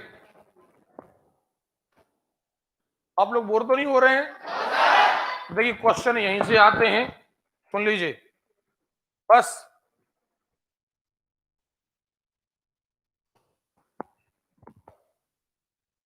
ये देखिए, रेक्टिफायर, ट्रांसफार्मर, इन्वर्टर, तीनों चीजें हम आपको पढ़ा चुके। ये एक आया जनरेटर। तो ये जनरेटर है क्या? जनरेटर आपको याद हो, एक प्रकार का डायनोमो है जो पहले कार्य करता है फिर विद्युत पैदा करता है। अब ये जनरेटर भी दो प्रकार के होते हैं। जनरेटर, एक एसी जनरेटर होता है जो एसी विद्युत पैदा करता है, और दूसरा जनरेटर होता है कौन सा? डीसी, जो डीसी विद्युत पैदा करता है। याद रखिएगा, ये उसी तरीके टरबाइन की तरह काम करते हैं। टरबाइन घूमता है तो विद्युत पैदा होती है, बस टरबाइन को पानी गिरने से घूमते हैं, ये डीजल से घूमते हैं। नहीं आ रही बात समझ में? तो जनरेटर कार्य को विद्युत में बदलता है, रेक्टिफायर एसी को, और एक ट्रांसफार्मर, इन्वर्टर डीसी को और जनरेटर कार्य को विद्युत। बीमार हो आप लोग? बीमार हो आप लोग? ठीक ठीक। मोटर बता चुके थे हम। मोटर काय को विद्युत को कार्य में, ये एक दूसरे के अपोजिट है, एक दूसरे के। ये जनरेटर एक प्रकार का डायनेमो ही है। डायनेमो कार्य को विद्युत में बदलता है, यानी ये एक प्रकार का डायनेमो है। डायनेमो का अपोजिट मोटर। पक्का बनेगा या नहीं बनेगा? अब देखिए, रेक्टिफायर नहीं बताया हमने। घरों के स्विच पॉइंट में निकलने वाली धारा एसी होती है, जबकि बैटरी से निकलने वाली धारा एसी को डीसी में, डीसी को एसी में बदला जा सकता है।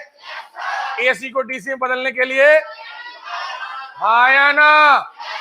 नहीं बताया था। पक्का? देखिए, ट्रांसफार्मर नहीं बताया, बाउंस कर दे। चलिए बताइए, हमने ये सारी चीजें। इन्वर्टर नहीं बताया, जनरेटर नहीं बताया। अरे क्लियर है? जनरेटर कितने प्रकार के? एसी जनरेटर हो। ओके, अब आ गए अपन घरेलू विद्युत पर। ठीक है? कोई डाउट तो नहीं है?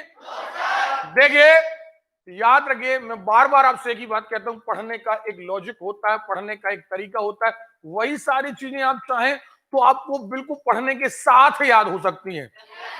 एक निवेदन याद रखिएगा भैया, एक हाथ जोड़ के निवेदन, मैंने पढ़ाते समय बहुत मेहनत करी है। आप आज ही घर जाकर के एक बार, दो बार, तीन बार टेस्ट देने के पहले आपके नोट्स की एक एक लाइन आपको पता होना चाहिए। बस हमारा ध्येय केवल कोर्स खत्म करना नहीं है, आपका सिलेक्शन है। सुन रहे हो? इसीलिए कहीं पर भी आपको बिजनेस पर्पस से आपका कोर्स बढ़ाया नहीं जा रहा, ये नहीं किया जा रहा कि आपको लोग खींचा जा रहा हो। सुन रहे हो? मेहनत की कदर करिएगा और आप सक्सेस होके बताइएगा। देखे, बिजली का उत्पादन शहरों से दूर किया जाता है, फिर वही बात ट्रांसफार्मर द्वारा। अब ये देखो, ये विद्युत का कैसे, या तो जल द्वारा, या कोयला जला करके, या पवन चक्की का इस्तेमाल करके, या नाभिकीय रिएक्टरों के द्वारा पैदा की जाती है। इनमें नाभिकीय ऊर्जा के द्वारा पैदा कर लो, चाहे जल से पैदा कर लो, चाहे पवन चक्की से, पवन से पैदा कर लो। आया ना? और इन संयंत्रों में सामान्यतः 11 किलोवाट 50 हर्ट्ज पर बिजली उत्पन्न की जाती है। 50 हर्ट्ज तक की विद्युत पैदा की जाती है। यह विद्युत संयंत्र केंद्र से उपभोक्ता के परिसर तक पहुंचाने में दो भागों में बांटी जाती है, एक 11 किलोवाट और एक 132 किलोवाट। चलो, ये बहुत ज्यादा डीप हो गया। कारखानों वगैरह में बहुत ज्यादा वाट की भेजी जाती है, घरेलू भागों में कम विद्युत। विद्युत वोल्टता के आधार पर स्टेशन तक हाई टेंशन तारों द्वारा पहुंचाई जाती है। ये सब चीजें हो गई। हम मुद्दे की बात पर आते हैं। ये देखें, ये वाला चैप्टर, एक मिनट यार, इसमें बहुत सारी चीजें नहीं आ पाई हैं, कट तो नहीं हो गया? चलिए,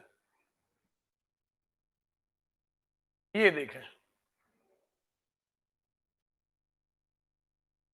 अब जब हम विद्युत धारा प्रवाहित कर रहे थे, तो विद्युत धारा में हमने एक बात पढ़ी थी कि विद्युत तभी बहेगी जब विभवांतर होगा। जैसे हम पानी कहें, पानी तभी बहेगा जब उनमें ऊंचाई में अंतर हो। फिर हम ये भी कहते हैं जितना ज्यादा अंतर होगा उतनी तेजी से बहेगा। सही है? यही बात ओम ने कही। ओम नामक एक वैज्ञानिक थे, ये बात उनने कही है। और क्या कही है कि अगर किसी चालक में आपको विद्युत धारा प्रवाहित करना है तो आपका विभवांतर जितना ज्यादा होगा, विद्युत धारा उतनी प्रवाहित ज्यादा होगी। और अगर विभवांतर कम होगा तो विद्युत धारा कम प्रभावित होगी। यानी विद्युत धारा का प्रवाह, विद्युत धारा यानी आई, और ये विभवांतर यानी V, ये डायरेक्ट समानुपात होगा, प्रोपोर्शनल होगा। नहीं आ रही बात समझ में?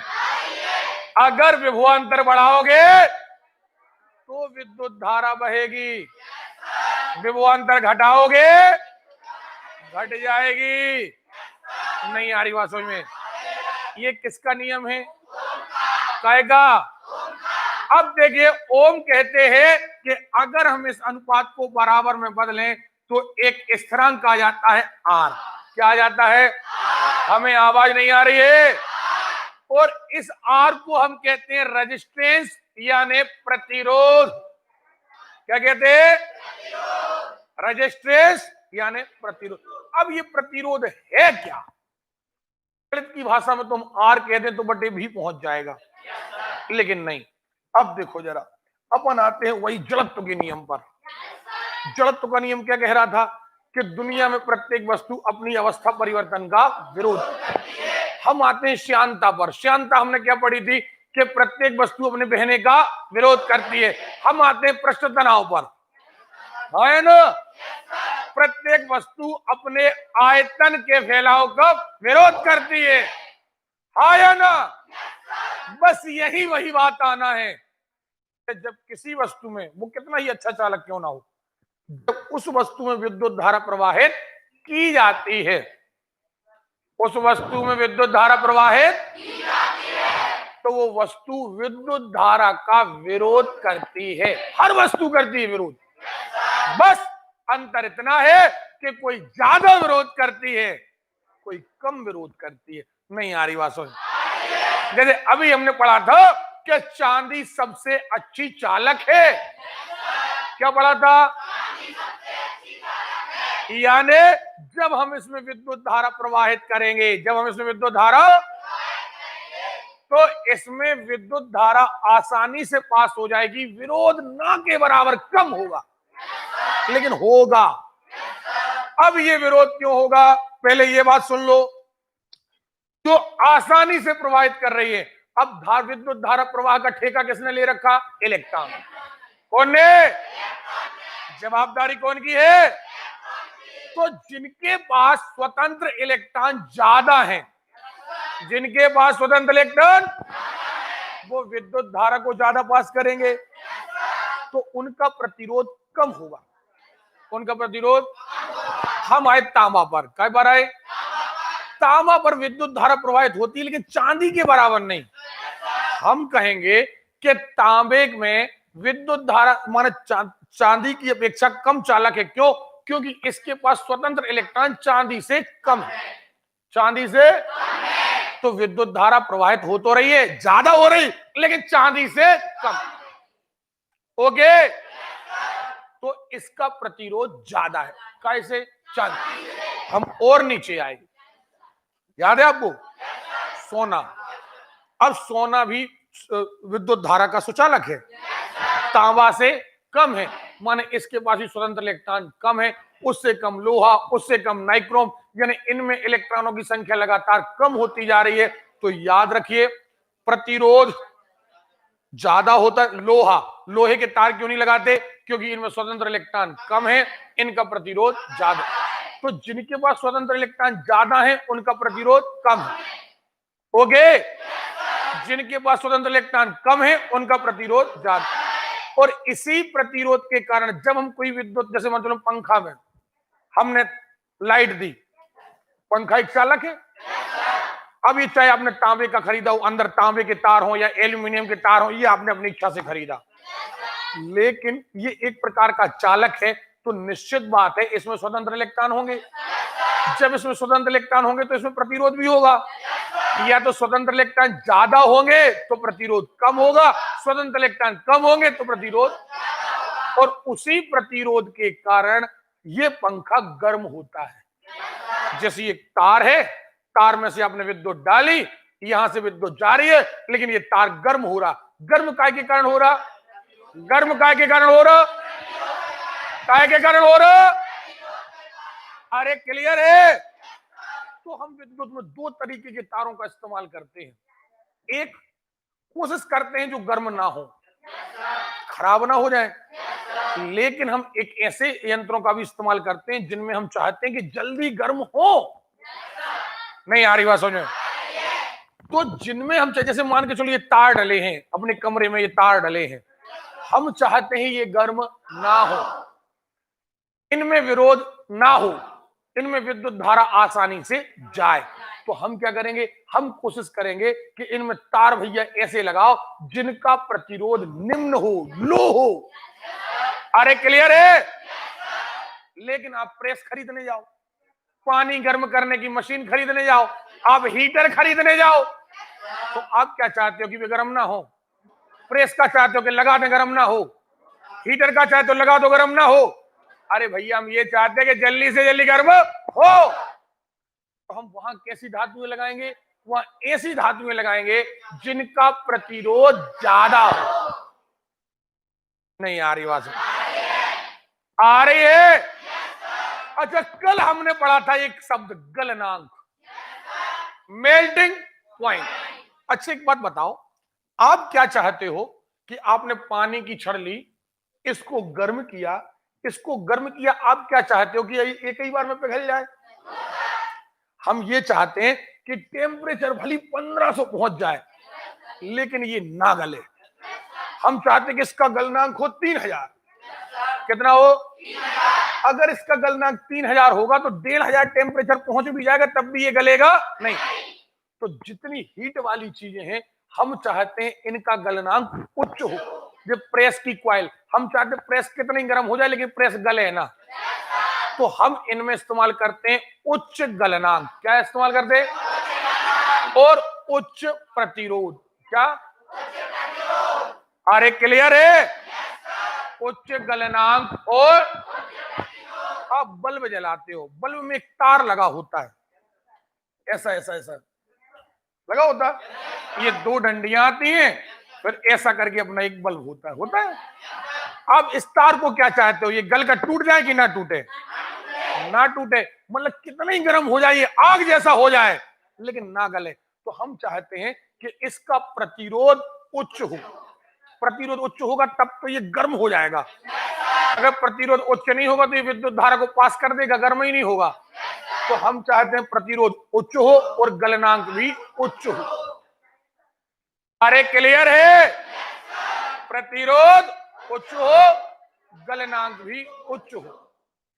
प्रेस की कॉइल, प्रतिरोध उच्च हो, गलनांक भी उच्च हो। घर में खाना बनाने वाला हीटर, प्रतिरोध उच्च हो, गलनांक भी उच्च हो।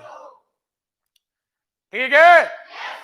लेकिन जब घर में हम लगाते हैं फ्यूज तार, फ्यूज होता क्या है? फ्यूज कुछ नहीं होता, एक तार होता है, तार। तार को हम क्या कहते हैं? फ्यूज।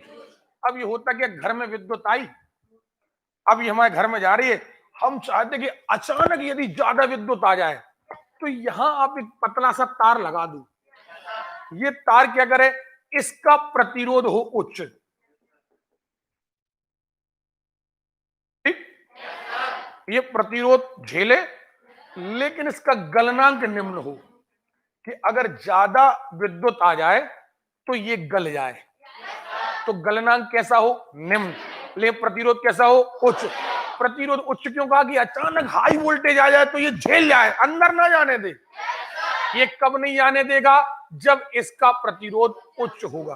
तो प्रतिरोध उच्च चाहिए, गलनांक, ये तार गल जाएगा तार खत्म, अंदर हमारी सारी चीजें बच गई। हम आसानी से दूसरा फ्यूज ले आएंगे, लगा देंगे, फिर लाइट चालू। नहीं आ रही बात समझ में? तो प्रश्न आता है फ्यूज है क्या?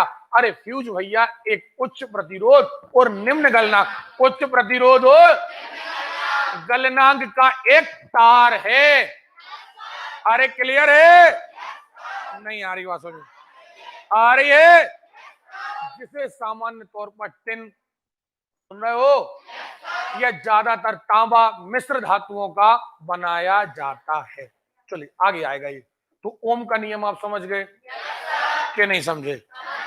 समझ गए हो? देखो आप, ठीक है, ये देखिए हमने कहा ओम का नियम, जिसके अनुसार यदि किसी चालक की भौतिक अवस्था जैसे ताप ताप आदि परिवर्तन न किया हो तो विद्युत धारा प्रवाह उसके दोनों सिरों पर लगाए गए विभवांतर के, हाँ या ना? क्लियर है? चलिए, आई समानुपाती भी प्रतिरोध वह भौतिक राशि है जो विद्युत धारा के प्रवाह में बाधा पहुंचाती है, इसे आर द्वारा प्रदर्शित करते हैं, इसका मात्रक ओम है, क्योंकि इसकी खोज कौन ने करी थी? ओम। ठीक है?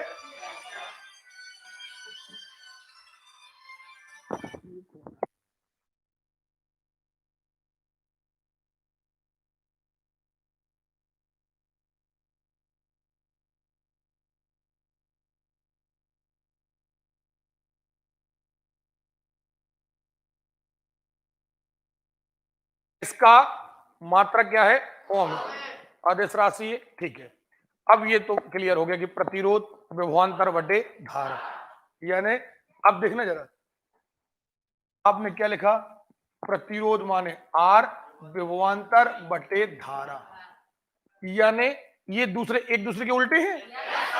धारा और प्रतिरोध एक दूसरे, प्रतिरोध ज्यादा धारा कम, धारा ज्यादा प्रतिरोध नहीं आ रही बात समझ। लेकिन धारा और विभवांतर एक दूसरे के समानुपाती हैं।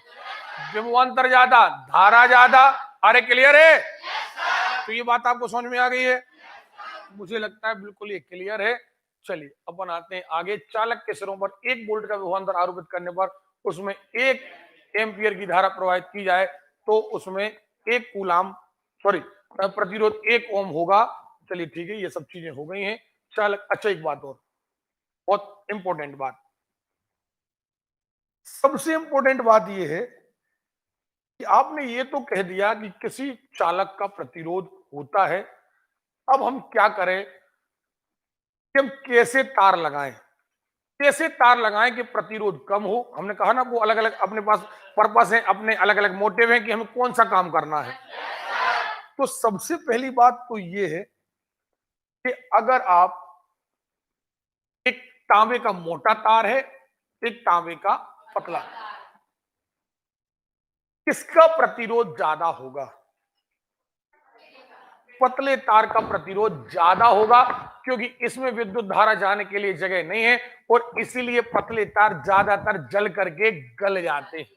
और यदि आप मोटा तार इस्तेमाल करते हो तो ये गलते नहीं है, विद्युत धारा को आसानी से पास होने देते हैं। इसलिए कहते भैया अच्छी मोटी डोरी लगाओ।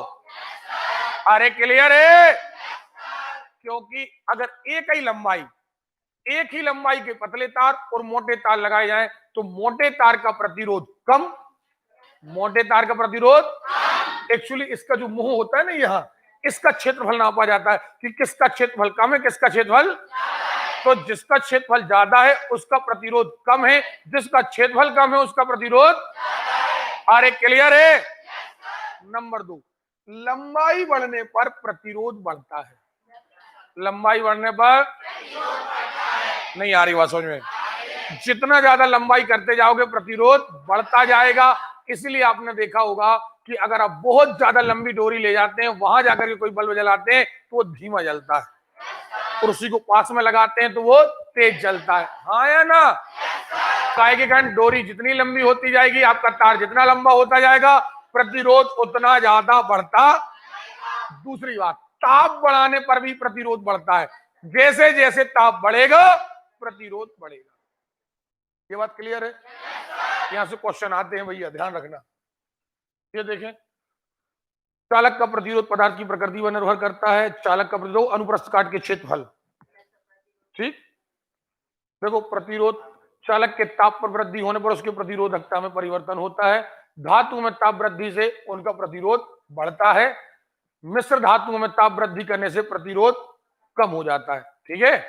अर्धचालकों में सिलिकॉन, जर्मेनियम, कार्बन आदि में ताप वृद्धि करने से प्रतिरोधकता घटती है। देखो अभी पढ़ा था अपन ने कि अर्धचालक कौन कौन? Silicon, germanium, carbon. ये सामान्य तौर पर अगर हम इनमें विद्युत पास करें तो इनमें विद्युत धारा पास नहीं होगी। क्यों पास नहीं होगी? इसलिए पास नहीं होगी क्योंकि इनका प्रतिरोध ज्यादा है। इनका प्रतिरोध, आपने इनको गर्म किया, इनको, तो ये उल्टा करती हैं, ये विद्युत धारा पास करने लगती हैं, यानी इनका प्रतिरोध घट जाता है। तो सार क्या निकला? सामान्य धातुएं गर्म करने पर प्रतिरोध बढ़ जाता है, यानी विद्युत धारा कम पास करने लगती हैं। जबकि ये जो अर्धचालक हैं, कौन कौन? Silicon, germanium, carbon. जोर से बोलो। ओके, ये अर्धचालक है और ये अर्धचालक करते क्या है? सामान्य तौर पर ये कम विद्युत पास करते हैं, लेकिन इनका टेम्परेचर बढ़ाओ ज्यादा विद्युत पास करते हैं। यानी पहले इनका प्रतिरोध ज्यादा था, गर्म किया तो प्रतिरोध कम। कोई डाउट है? एक बात याद रखना, विद्युत धारा हमेशा 3 पॉइंटों पर, पहला विभवांतर पर, दूसरा इलेक्ट्रॉन पर और तीसरा प्रतिरोध पर। इलेक्ट्रॉन फ्री स्वतंत्र इलेक्ट्रॉन ज्यादा, विद्युत धारा ज्यादा। स्वतंत्र इलेक्ट्रॉन कम, विद्युत कम। दूसरा विभवांतर, विभवांतर ज्यादा, विद्युत धारा ज्यादा। विभवांतर कम, विद्युत धारा कम। अब लास्ट क्या बचा? प्रतिरोध, प्रतिरोध ज्यादा, विद्युत धारा कम। ओके, तो विद्युत धारा का बहना किसी केवल एक चीज पर निर्भर नहीं। अब विभवांतर तो ज्यादा है, लेकिन जो चालक तुमने लगाया उसका प्रतिरोध ज्यादा है। तो विभवांतर ज्यादा भले रहे, लेकिन आप तार अच्छा नहीं लगाओगे। आपने प्रतिरोध ज्यादा लगाया, विद्युत धारा पास नहीं। ओके, चलिए आगे चलते हैं। प्रतिरोधों का संयोजन दो प्रकार से, कोई भी अप्रतिरोध का मतलब है चालक। और चालक माने चाहे पंखा, कूलर, टीवी, दुनिया की हर वो चीज जो विद्युत पास करती है वो कहलाएगी चालक। आपने देखा होगा हम सामान्य तौर पर क्या करते हैं, सामान्य तौर पर या तो हम करते हैं कि हमने एक जैसे पंखा लगाया, ये प्रतिरोध का निशान है, इसी के आगे तार जोड़ दिया तो हमने टीवी लगा दी, इसी के आगे तो जोड़ दिया सो दूसरा एलिमेंट लगा दिया, इसी के आगे जोड़ दिया सो एक और लगा दिया। सो ये कहलाता है श्रेणी क्रम। क्या कहलाता है? ये एक सीरियल बन गया, एक के बाद एक। सही है? इसके कुछ घाटे हैं। इसके घाटे क्या है कि आपने मान के चलो 50 एम्पियर की धारा दी, तो पूरे में 50 एम्पियर नहीं बहेगी। क्यों नहीं बहेगी? क्योंकि ये पहला वाला कुछ विरोध करेगा। मान के चलो इसने 10 का विरोध कर दिया, 40 जाने दी, तो इसको कितनी मिलेगी? 40। अब इसने कुछ विरोध कर दिया तो अगले वाले को और कम मिलेगी, यानी लगातार विद्युत कम होती जाएगी। इसीलिए आपने देखा होगा कि अगर आप लगातार एक के बाद एक चीज को लगाते हैं तो हर अगला एलिमेंट धीमा होता जाता है। ठीक है? और इनमें से एक आध मान के चलो खराब हो गया, इसके इलेक्ट्रॉन खत्म, तो अब ये विद्युत पास नहीं करेगा, तो इसके पास विद्युत नहीं है। नहीं आ रही बात? सुन, आ रही है या नहीं आ रही है? ओके, लेकिन हम घरों में करते क्या है, हम एक जगह पंखा अलग तार से आता है, टीवी अलग तार से आती है, फ्रिज अलग तार से आती है, और ये सारी चीजें हमारे बोर्ड में एक जगह जुड़ी होती है और इनका दूसरा सिरा एक जगह जाकर जुड़ा होता है। सो फाइनली होकर के हम ये कहते हैं ये है समानांतर पैरेलल सिस्टम।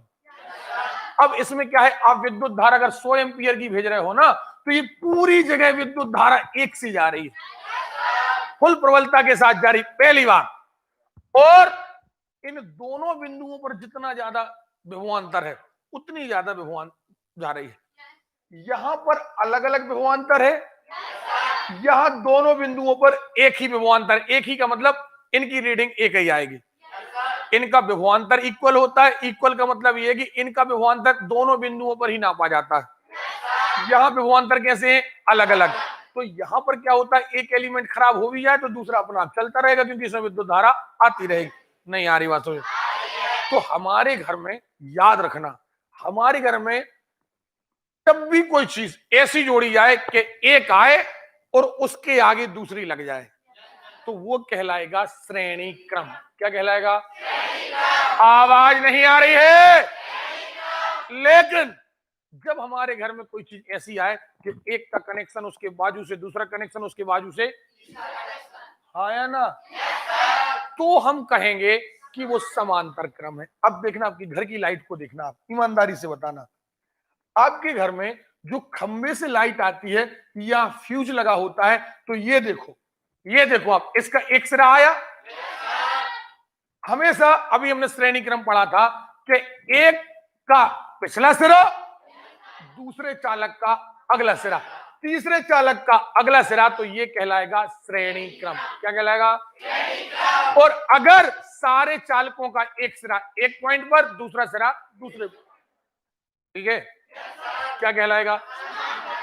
तो देखो अपने यहां ये फ्यूज लगा है, अब ये फ्यूज किस क्रम में लगा? एक कोना यहां है, अगला कोना यहां। लेकिन जब हमारे घर में लाइट आ गई तो हमने कहा ये पंखा, ये कूलर, ये फलाना, ये ढिकाना, सो ये कौन से क्रम में है?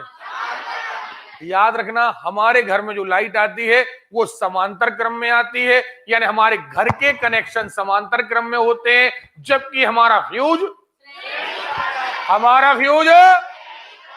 अरे क्लियर है? फ्यूज हमारे घर में श्रेणी क्रम में लगा होता है, नंबर 1, नंबर 2। पहली बात, श्रेणी क्रम में लगा है। नंबर 2, ये उच्च प्रतिरोध का है और निम्न गलनांक का है। उच्च प्रतिरोध का है और अरे क्लियर है? नहीं आ रही बात, समझ आ रही है? पक्का? तो ये फ्यूज समझ में आ गया। अब देखो, आप अपन ने पढ़ा था अमीटर और वोल्टमीटर, ठीक? क्या पढ़ा था? अब देखना जरा, आपके घर में कितनी लाइट जा रही है। हमने यहां पर एक मीटर लगाया, इसमें एक सुई लगी है। तो हमने क्या किया, यहां से लाइट दी, इस मीटर में से लाइट गई और यहां से निकलकर आपके घर में चली गई। आपके घर में या आपकी टीवी में या आपके फ्रिज में चली गई, और वो अपन वो लगा देते ना बॉक्स, टीवी के पहले लगा देते हैं, क्या कहते हैं उसको? स्टेबलाइजर। वो क्या बताता है? एक तरफ विद्युत बताता है, एक तरफ विभवांतर बताता है। अब वो बताता है कि विद्युत कितनी जा रही है। तो अब बताइए ये किस क्रम में है? श्रेणी क्रम में। क्यों? क्योंकि हमने एक सिरे से लाए हैं, दूसरे सिरे से निकाला है। बीमार हो आप लोग? एक बात। दूसरी बात ये, जब आप अमीटर खरीदने जाओगे तो आप कोशिश करोगे कि इसका प्रतिरोध कम से कम हो। क्यों कम हो? अरे भैया, इसलिए कम हो कि अगर हमने 50 एम्पियर की धारा दी है तो हम तो चाहते हैं हमारे घर में 50 ही की पहुंचे। अब अगर आपने उल्टा कर दिया कि आपने इसका प्रतिरोध ले आए, तो आप लाए 50 और यहां जा रही 40, बिल आ रहा 50 का और घर में जा रही 40। तो अब क्या चाहोगे? अमीटर कैसा हो? निम्न प्रतिरोध का हो, और कोशिश तो हम ये करेंगे कि शून्य हो, प्रतिरोध हो ही ना। लेकिन ऐसा संभव, ऐसा संभव, लेकिन तो चीज हम सोचते हैं कि ऐसा हो, वो कहलाती आइडियल, आदर्श। तो एक आदर्श अमीटर का प्रतिरोध हम क्या चाहते हैं? 0। कैसा हो? तो अब अमीटर का पूरा टारगेट हमारे पास आ गया। पहली बात, अमीटर विद्युत धारा को नापता है। अमीटर, अरे क्लियर है? अमीटर। नंबर 2, किस तरीके से जोड़ा जाता है? किस तरीके से? अमीटर का प्रतिरोध निम्न होना चाहिए। कैसा होना चाहिए? कि ज्यादा होना चाहिए। और कोशिश ये है कि आदर्श अमीटर का प्रतिरोध 0 होना चाहिए। ओके? अब मान के चलो ये वोल्ट मीटर होता, तो वोल्ट मीटर से क्या नापते हैं? विभवांतर। और विभवांतर भैया हमेशा दोनों कोनों पर नापा जाता है, फर्स्ट एंड लास्ट। तो देखो आप, हम क्या करते हैं, आपने कुछ टीवी सुधारने वाले को देखा हो या किसी चीज को, आप कितने ही चालक लगा लो, आप कितने ही चालक लगा लो, हम तो क्या करेंगे, एक पॉइंट यहां रखेंगे, एक पॉइंट यहां रखेंगे। हम कहेंगे बताओ विभवांतर है कि नहीं, यहां कितना विभवांतर है, यहां कितना है। अगर अंतर है, आपने देखा होगा, आप मिस्त्री के पास जाते हैं लाइट वाले, वो रेडियो वगैरह चेक करता है, टीवी चेक करता है, वो 2 सुई लगाता है, उसकी घड़ी की सुई इधर उधर होती है, वो कहता है ये ठीक है, फिर इसमें लगाता है, कांटा घूमा, ये सही है, एक तीसरे में लगाया, कांटा नहीं घूमा। कारण क्या है? उस कांटे ने बता दिया कि इसमें विभवांतर। अगर विभवांतर होता तो वो हिलता। विभवांतर नहीं है, जब विभवांतर है ही नहीं तो इसमें विद्युत धारा पास नहीं होगी, और जब इसमें विद्युत धारा पास नहीं होगी माने ये खराब हो चुका है, इसे बदल दो। नहीं आ रही बात समझ में? मिस्त्री उस चीज को अलग कर देता है, नई चीज को रख देता है, फिर कहता है देखो तुम्हारी टीवी, पंखा, कूलर जो भी था वो चालू हो गया। नहीं आ रही बात समझ में? तो हमेशा याद रखिएगा कि वोल्ट मीटर विभवांतर मापी, इसका जो जोड़ने का क्रम है वो समानांतर होता है। कैसा होता है? अरे क्लियर है? इससे विभव नापा जाता है, इसे समांतर क्रम में जोड़ा जाता है, और हम चाहते हैं कि इसका स्वयं का विभवांतर अनंत हो। स्वयं का विभवांतर, अरे क्लियर है? क्योंकि इसे विद्युत धारा नहीं नापनी है, इसे नापनी है विभवांतर। क्या नापना है? अरे क्लियर है? तो क्या जो पिछला टॉपिक हमने छोड़ा था वो क्लियर हो गया? अमीटर श्रेणी क्रम में, अमीटर विद्युत धारा नापेगा, अमीटर एम्पियर में नापेगा, अमीटर श्रेणी क्रम में जोड़ेगा, और अमीटर का प्रतिरोध 0 कम से कम, यानी आदर्श का पूछा जाए तो 0। ओके। वोल्ट मीटर विभवांतर नापेगा, समांतर क्रम में जोड़ा जाएगा, इसका स्वयं का विभवांतर अनंत होना चाहिए। ओके। और ये वोल्ट में नापेगा, काय में नापेगा। ये पूरी कहानी खत्म। नहीं आ रही बात समझ। देखें, अब एक विद्युत परिपथ प्रतिरोधों का संयोजन श्रेणी क्रम तथा समांतर क्रम, श्रेणी क्रम जब 2 या 2 से अधिक प्रतिरोधों को इस प्रकार जोड़ा जाए कि इनका एक सिरा फिर अगले वाले का दूसरा सिरा नहीं बताया। श्रेणी क्रम में प्रत्येक प्रतिरोध के सिरों पर विभवांतर प्रतिरोधों के अनुसार भिन्न भिन्न होता है, यानी इसका विभवांतर अलग, दूसरे का अलग, तीसरे का अलग, चौथे का, इसलिए इनमें बहने वाली धारा भी अलग अलग मान की हो जाती है, क्योंकि पहला वाला विरोध करता है, जबकि धारा आती एक सी है, आती है 100 एम्पियर की धारा दी तो आपने तो 100 की दे दी, लगातार घटती जाएगी, पहले से घटेगी, दूसरे में आएगी, दूसरे का प्रतिरोध से घटेगी, इसमें आएगी, यानी लगातार धारा का मान घटता जाता है। ओके। देखो, प्रतिरोध का मान सभी प्रतिरोधियों के योग के बराबर होता है। श्रेणी क्रम संयोजन में सभी प्रतिरोधों में समान धारा बहती है, यानी धारा तो एक सी जाती है, लेकिन वो लगातार उसका मान घटता जाता है। तुल्य प्रतिरोध का मान परिपथ में उपस्थित सबसे बड़े प्रतिरोध के मान से भी अधिक। अब देखना, एक प्रतिरोध, दूसरा प्रतिरोध, तीसरा प्रतिरोध, चौथा, जब धारा ने अंदर होने का प्रयास किया तो उसने जो 10 इसका प्रतिरोध है, 15 इसका है, 20 इसका है, पता चला सबका प्रतिरोध मिला के 50 हो गया। नहीं आ रही बात समझ में। अब धारा को प्रवेश करने में क्या हो रही, दिक्कत हो रही, सुन रहे हो। जब समांतर क्रम में ऐसा नहीं होता, समांतर क्रम में क्या होता है, एक को दूसरे से कोई लेना देना। ओके। श्रेणी क्रम में लगने वाला कुल विभव भिन्न भिन्न प्रतिरोधों के योग के बराबर होता है, यानी अगर आप यहाँ प्रतिरोधों, ये बैटरी माने लाइट आ रही है, R2 R3, तो देखें R1 plus R2 plus R3, सीधी बात, इनका प्रतिरोध धन, इनका प्रतिरोध धन, इनका प्रतिरोध, रटने की जरूरत नहीं है। जब विद्युत धारा प्रवेश करने का प्रयास करेगी तो उसे लगेगा कि प्रतिरोध भैया इतना ज्यादा है, क्योंकि वो तो सबको एक सा मानेगी। अरे क्लियर है, यानी श्रेणी क्रम में सबका प्रतिरोध जुड़ जाता है और धारा को लगता है कि इतना ज्यादा। जब अगर यही समांतर क्रम में होते तो पहली लाइन में उसे लगता कि इतना ही प्रतिरोध है, दूसरी लाइन में लगता केवल इतना ही प्रतिरोध है, तो सबका टोटल नहीं होता। ओके। चलिए आगे देखते हैं। समांतर क्रम आप समझ गए, एक सिरे एक तरफ, दूसरे सिरे दूसरे तरफ, सीधे आ जाते हैं कि यहां पर ये खड़े में कर दिए अपन ने, आप चाहते तो काय में कर देते, आड़े में। ठीक है। देखो, इनके में प्रतिरोध 1/R1 plus 1/R2 plus 1/R3 जितने हो n तक, आप वैसे जोड़ते जाओ। विद्युत शक्ति, अब शक्ति का काम क्या किया था अपन ने वहां पढ़ी थी शक्ति अपन ने पढ़ी थी डाउन। आप लोग बोर हो गए, आप लोग शक्ति का मतलब था निश्चित समय में किया गया कार्य, बस विद्युत द्वारा निश्चित समय में किया गया कार्य विद्युत शक्ति कहेंगे। क्या कहेंगे? देखो, किसी विद्युत परिपथ में ऊर्जा के व्यय होने की दर को विद्युत। अब आप कहोगे सर आपने तो कार्य बताया। अरे भैया, जितनी ऊर्जा खर्च होगी उतना ही तो कार्य होगा। चाहे कह दो कार्य, चाहे कह दो ऊर्जा, क्योंकि ऊर्जा को कार्य में और कार्य को बदला जा सकता है। खड़े हो श्रीमान जी, आप पीछे। हाँ, बोर हो रहे हो, ईमानदारी से बता दो, खुल के, बिल्कुल हम लोग खुले विचारों के आदमी हैं। बोर हो रहे हो? सही तो बताओ यार, ऐसे हो नहीं सकता कि तुम बोर नहीं हो रहे हो, क्योंकि आपकी हरकतें बता रही हैं कि आप इस लेक्चर में इंटरेस्टेड नहीं हो। सही है। क्या पढ़ाया हमने विद्युत शक्ति के पहले? क्या पढ़ाया? हाँ, विभवांतर पढ़ाया।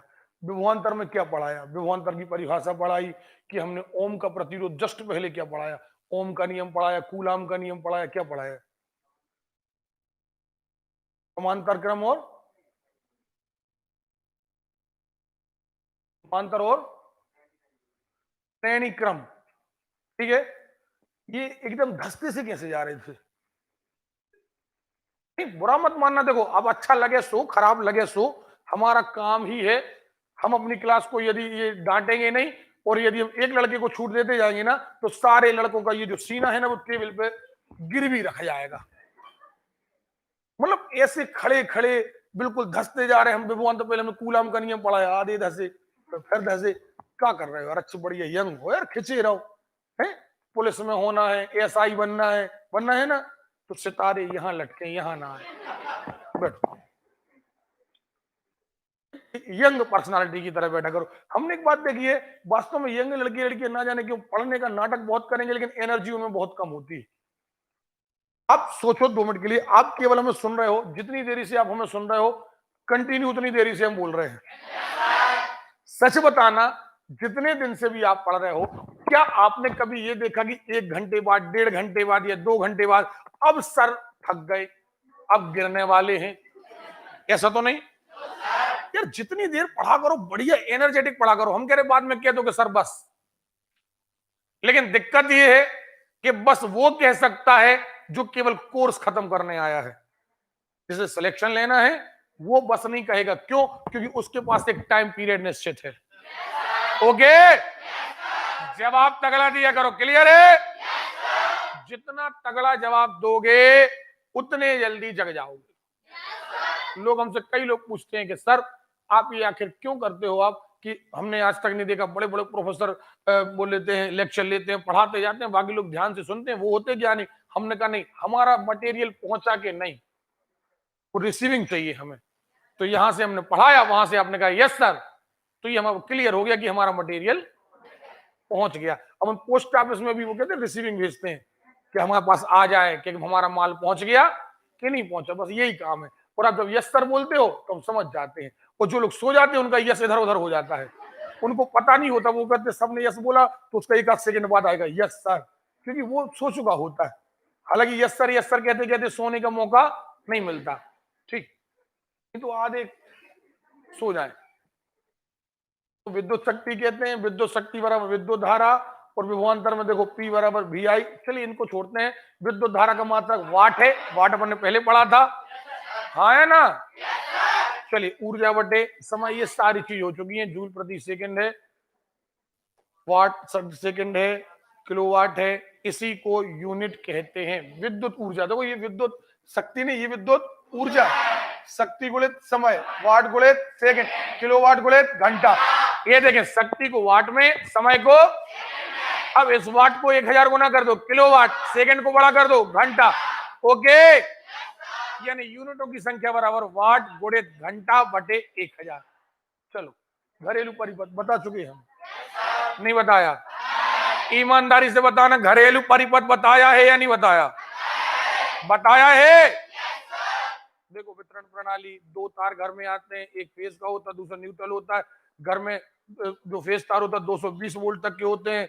ये पृथ्वी द्वारा, ये सारी चीजें अपनी हो चुकी हैं। ठीक है, फेज तार लाल रंग का होता है, और दूसरा तार आप नीले या हरे रंग का बना सकते हैं। ठीक है ना। समानांतर तो घर के अंदर वायरिंग कायम होती है, समांतर क्रम में होती है, जबकि जो फ्यूज तार होता है वो श्रेणी क्रम में होता है। देखो, ये सारी चीजें, फ्यूज तार विद्युत परिपथ में श्रेणी क्रम में जोड़ा जाने वाला उच्च प्रतिरोध एवं कम गलनांक का तार। यह अधिक विद्युत आने पर जल जाता है, जिसमें परिपथ टूट जाता है और आपके घर की सारी चीजें बच जाती है। सीसा एवं टिन, सीसा एवं मिश्र धातु का बनाऊ आता है भैया परीक्षा में, कि फ्यूज होता है निम्न गलनांक उच्च प्रतिरोध, उच्च प्रतिरोध निम्न गलनांक, उच्च प्रतिरोध उच्च गलनांक, निम्न प्रतिरोध निम्न गलनांक। कैसा होता? उच्च प्रतिरोध, अरे क्लियर है? हीटर की क्वाइल, उच्च प्रतिरोध उच्च गलनांक, इसलिए नाइक्रोम की बनाई जाती। काय की बनाई जाती? आपने देखो, नाइक्रोम का जो नंबर आ रहा था वो यहां कहीं आ रहा था, यानी इसका प्रतिरोध उच्च था। लोहे से भी ज्यादा प्रतिरोध था इसका। और जैसे बल्ब का तंतु, बल्ब का जो फिलामेंट है, बल्ब का तार के लिए, फिलामेंट के लिए, तंतु के लिए उच्च प्रतिरोध टंगस्टन का बना होता है। ठीक, तो ये सारी चीजें आप करते रहिएगा। ये चुंबक, चुंबक के बारे में हालांकि ज्यादातर लोगों को यह पता है कि चुंबक भी विद्युत जैसा कार्य करने वाली एक वस्तु है। मतलब ये समान ध्रुवों को आकर्षित करती है, असमान ध्रुवों को। चुंबक वाला मटेरियल हम आपका रोक रहे हैं। केमिस्ट्री पढ़ाने के बाद हम 2-5 मिनट के अंदर इस ज्यादा मटेरियल नहीं है तो चुंबक पढ़ा देंगे। एक चीज और फिजिक्स में हमने रोकी है, वो है यंत्र और मापन की इकाई। लेकिन ये कब पढ़ाएंगे हम? जब आपकी फिजिक्स हो जाएगी, केमिस्ट्री हो जाएगी और बायो। तो लास्ट में हम पूरी साइंस खत्म करने के बाद कितने प्रकार के यंत्र होते हैं, किन से रक्त दाब नापा जाता है, किन से विद्युत विभव नापा जाता है, ये सारे कम से कम 100 से 150 यंत्र और उनसे क्या नापा जाता है, किसमें नापा जाता है, हम पढ़ेंगे। तो अभी हाल आपके साइंस के 4-5 टॉपिक क्या हो गए? खत्म। हम आपका टेस्ट लेंगे परसों। आपके पास कल का सेपरेट टाइम है, सुन रहे हो? आपके पास कल का बिल्कुल सेपरेट टाइम है। आप आज और कल एक एक लाइन से। और एक बात, इसको मजाक मत समझिएगा, यदि मुझे लगा कि किसी स्टूडेंट ने इतनी ज्यादा लापरवाही करी है कि सड़ा सा आंसर भी नहीं दे पाया, तो हम उसे क्लास से परमानेंटली बाहर कर देंगे। ये बात तय मान के चलिए, क्योंकि मैंने एक कसम खाई है कि मैं इन बच्चों में कोई गधेरा बैठने नहीं दूंगा। सुन रहे हो? क्योंकि अगर एक छोटा सा क्वेश्चन जिसे हमने खूब रगड़ रगड़ के पढ़ाया और अगर वो भी गलत हुआ, कहीं निकट दृष्टि दोष गलत हो गया, दूर दृष्टि दोष गलत हो गया, दर्पण का गलत हो गया, ध्रुवण का गलत हो गया, तरंगों का गलत हो गया, ध्वनि का गलत हो गया, तो अब तय मानिए हमें आपकी जरूरत नहीं है, ना हमें आपकी फीस की जरूरत है। और एक बात याद रखिएगा, हो सकता है कई सारे बच्चे सोच रहे होंगे, कई सारे सोचते हैं कि सर ठीक है आप भगा दोगे सो दूसरी कोचिंग है, सोचते हैं सारे बच्चे लोग। तो आप एक बात याद रखना, आप यंग एज में हैं, आप ऐसा सोच सकते हैं कि हाँ सही बात है सर, केवल आपकी क्लास नहीं है, आपने भगा दिया, ढेरों क्लासेस हैं।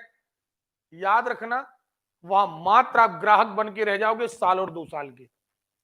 यदि सक्सेस होना है तो सक्सेस लोगों के साथ दौड़ना पड़ेगा। सुन रहे हो? अगर आप ये सोचो कि नहीं सर हम तुम्हारी टीम से बाहर, हो जाओ बाहर। तुम हमें ठोकर नहीं मार रहे, अपने भाग्य को ठोकर मार रहे हो। 2-4 साल पढ़ना हो पढ़ते रहना, कोई दिक्कत नहीं हमें, और हम खुद भी आपको बैठने नहीं देंगे। और ये बात अंतिम समझ के चलना, मतलब हमने इसलिए आपको एक दिन बिल्कुल आपको टाइम दिया ना। कल हम गणित पढ़ेंगे। क्या पढ़ेंगे? अरे क्लियर है? कल हम अनुपात का अध्याय खत्म करेंगे, साइंस नहीं पढ़ेंगे कल। परसों साइंस का आपका टेस्ट होगा, लगभग 250 क्वेश्चन हमने आपके लिए, कितने देवी, लगभग 295, लगभग 300 क्वेश्चन। 300 क्वेश्चन हमने आपके निकाल के रखे हैं, हर लेसन से, तरंग से निकाल के रखे, दर्पण से निकाल के रखे। और ये वो क्वेश्चन है जिनको कलेक्ट किया है बड़ी मेहनत से, रेलवे में से, पीएससी परीक्षा में से, एसआई की परीक्षा में से, कांस्टेबल की परीक्षा में से, और इन्हें डिवाइड कर दिया कि तरंगों से आज तक कितने क्वेश्चन आए, दर्पण से आज तक कितने क्वेश्चन आए, विद्युत से आज तक कितने क्वेश्चन आए। तो इसमें एक मेहनत भी लगी है, कचरा बटोर कर नहीं लाए हैं। सुन रहे हो? और इनका प्रिंट आउट भी आपको कलेक्ट करना है, ताकि आज तो आप टेस्ट दे सकते हैं, ये क्वेश्चन की सीरीज भी आपके पास बनी रहे। ओके? और ये क्वेश्चन की सीरीज बिल्कुल कंठस्थ आपको करना है। कोई डाउट? कुछ पूछना है? कल से आपकी क्लास 8 बजे रहेगी। बाहर के बच्चे बच्चियों के लिए थोड़ा आने में बहुत ज्यादा दिक्कत हो रही है, सुबह मोटरसाइकिल वगैरह से आते हैं तो घटना दुर्घटना होने का डर रहता है। अपन 8-10 दिन के बाद क्लास आपकी दोबारा से 7:30 बजे कर देंगे, जब धूप वगैरह या टेम्परेचर थोड़ा सा अच्छा होने लगेगा। एक बात। दूसरी बात, आपके इस महीने के आज कितनी तारीख हुई? 9 दिन बचे हैं, आया ना? पत्रिका अभी खत्म नहीं हुई, आपकी नहीं हुई ना? बहुत गलत बात है। आज आप 3 बजे से लेकर के 5 बजे तक आप पत्रिका पढ़ेंगे युद्ध स्तर पर, और उसका मटेरियल आपको खत्म करना है। सुन रहे हो? और एक बात, जो लड़के लड़कियां बाहर से नहीं आते हैं, यहीं रुकते हैं, और यदि वो शाम को सेल्फ स्टडी क्लास में नहीं आ पा रहे हैं, प्लीज बेटा आप क्लास छोड़ दो। हम आपका सिलेक्शन नहीं करा पाएंगे। हम केवल उस बच्चे का सिलेक्शन करा पाएंगे जो अभी क्लास के प्रति समर्पित है और जो कंटिन्यू मुझे फॉलो कर रहा है, मैं केवल उसका सिलेक्शन करा पाऊंगा। ठीक है? बाकी लोग क्लास छोड़ दो, कोई दिक्कत नहीं, आप कवर नहीं कर पाओगे। और कल आप बढ़िया तरीके, जो लोग बाद में आए हैं वो ऐप डाउनलोड करा लें काउंटर से जाकर, तो आपको पिछले लेक्चर मिल जाएंगे। पिछले लेक्चर मिलते ही आप सारे के सारे लेक्चर सुनिए। हमने साइंस में क्या पढ़ाया, तो आपका साइंस का एक टॉपिक खत्म हो गया। केमिस्ट्री मात्र हम आपके 4 लेक्चर लेंगे, मात्र 4 लेक्चर, और केमिस्ट्री से जितनी चीजें कंपटीशन में आती हैं वो आपकी खत्म कर दी जाएंगी। ठीक है? और कुछ आपको पूछना है? कुछ आपको पूछना है? तो परसों आप तैयारी करके आ रहे हो? कल हम अनुपात वाला अध्याय खत्म करेंगे, शाम को हमारी पत्रिका चलेगी। ओके, जा सकते हैं आप। क्या हो गया? हाँ बताएं। लाइव वालों के लिए टेस्ट रहेगा। लाइव क्लास वाले स्टूडेंट सुन लें, आप लोगों का टेस्ट ऑन स्क्रीन रहेगा। पहले टेस्ट ऑन स्क्रीन ही लिया जाएगा, फिर आपको व्हाट्सएप जो आपका ग्रुप बना है उस पर हम प्रिंट आउट भेज देंगे। ठीक है?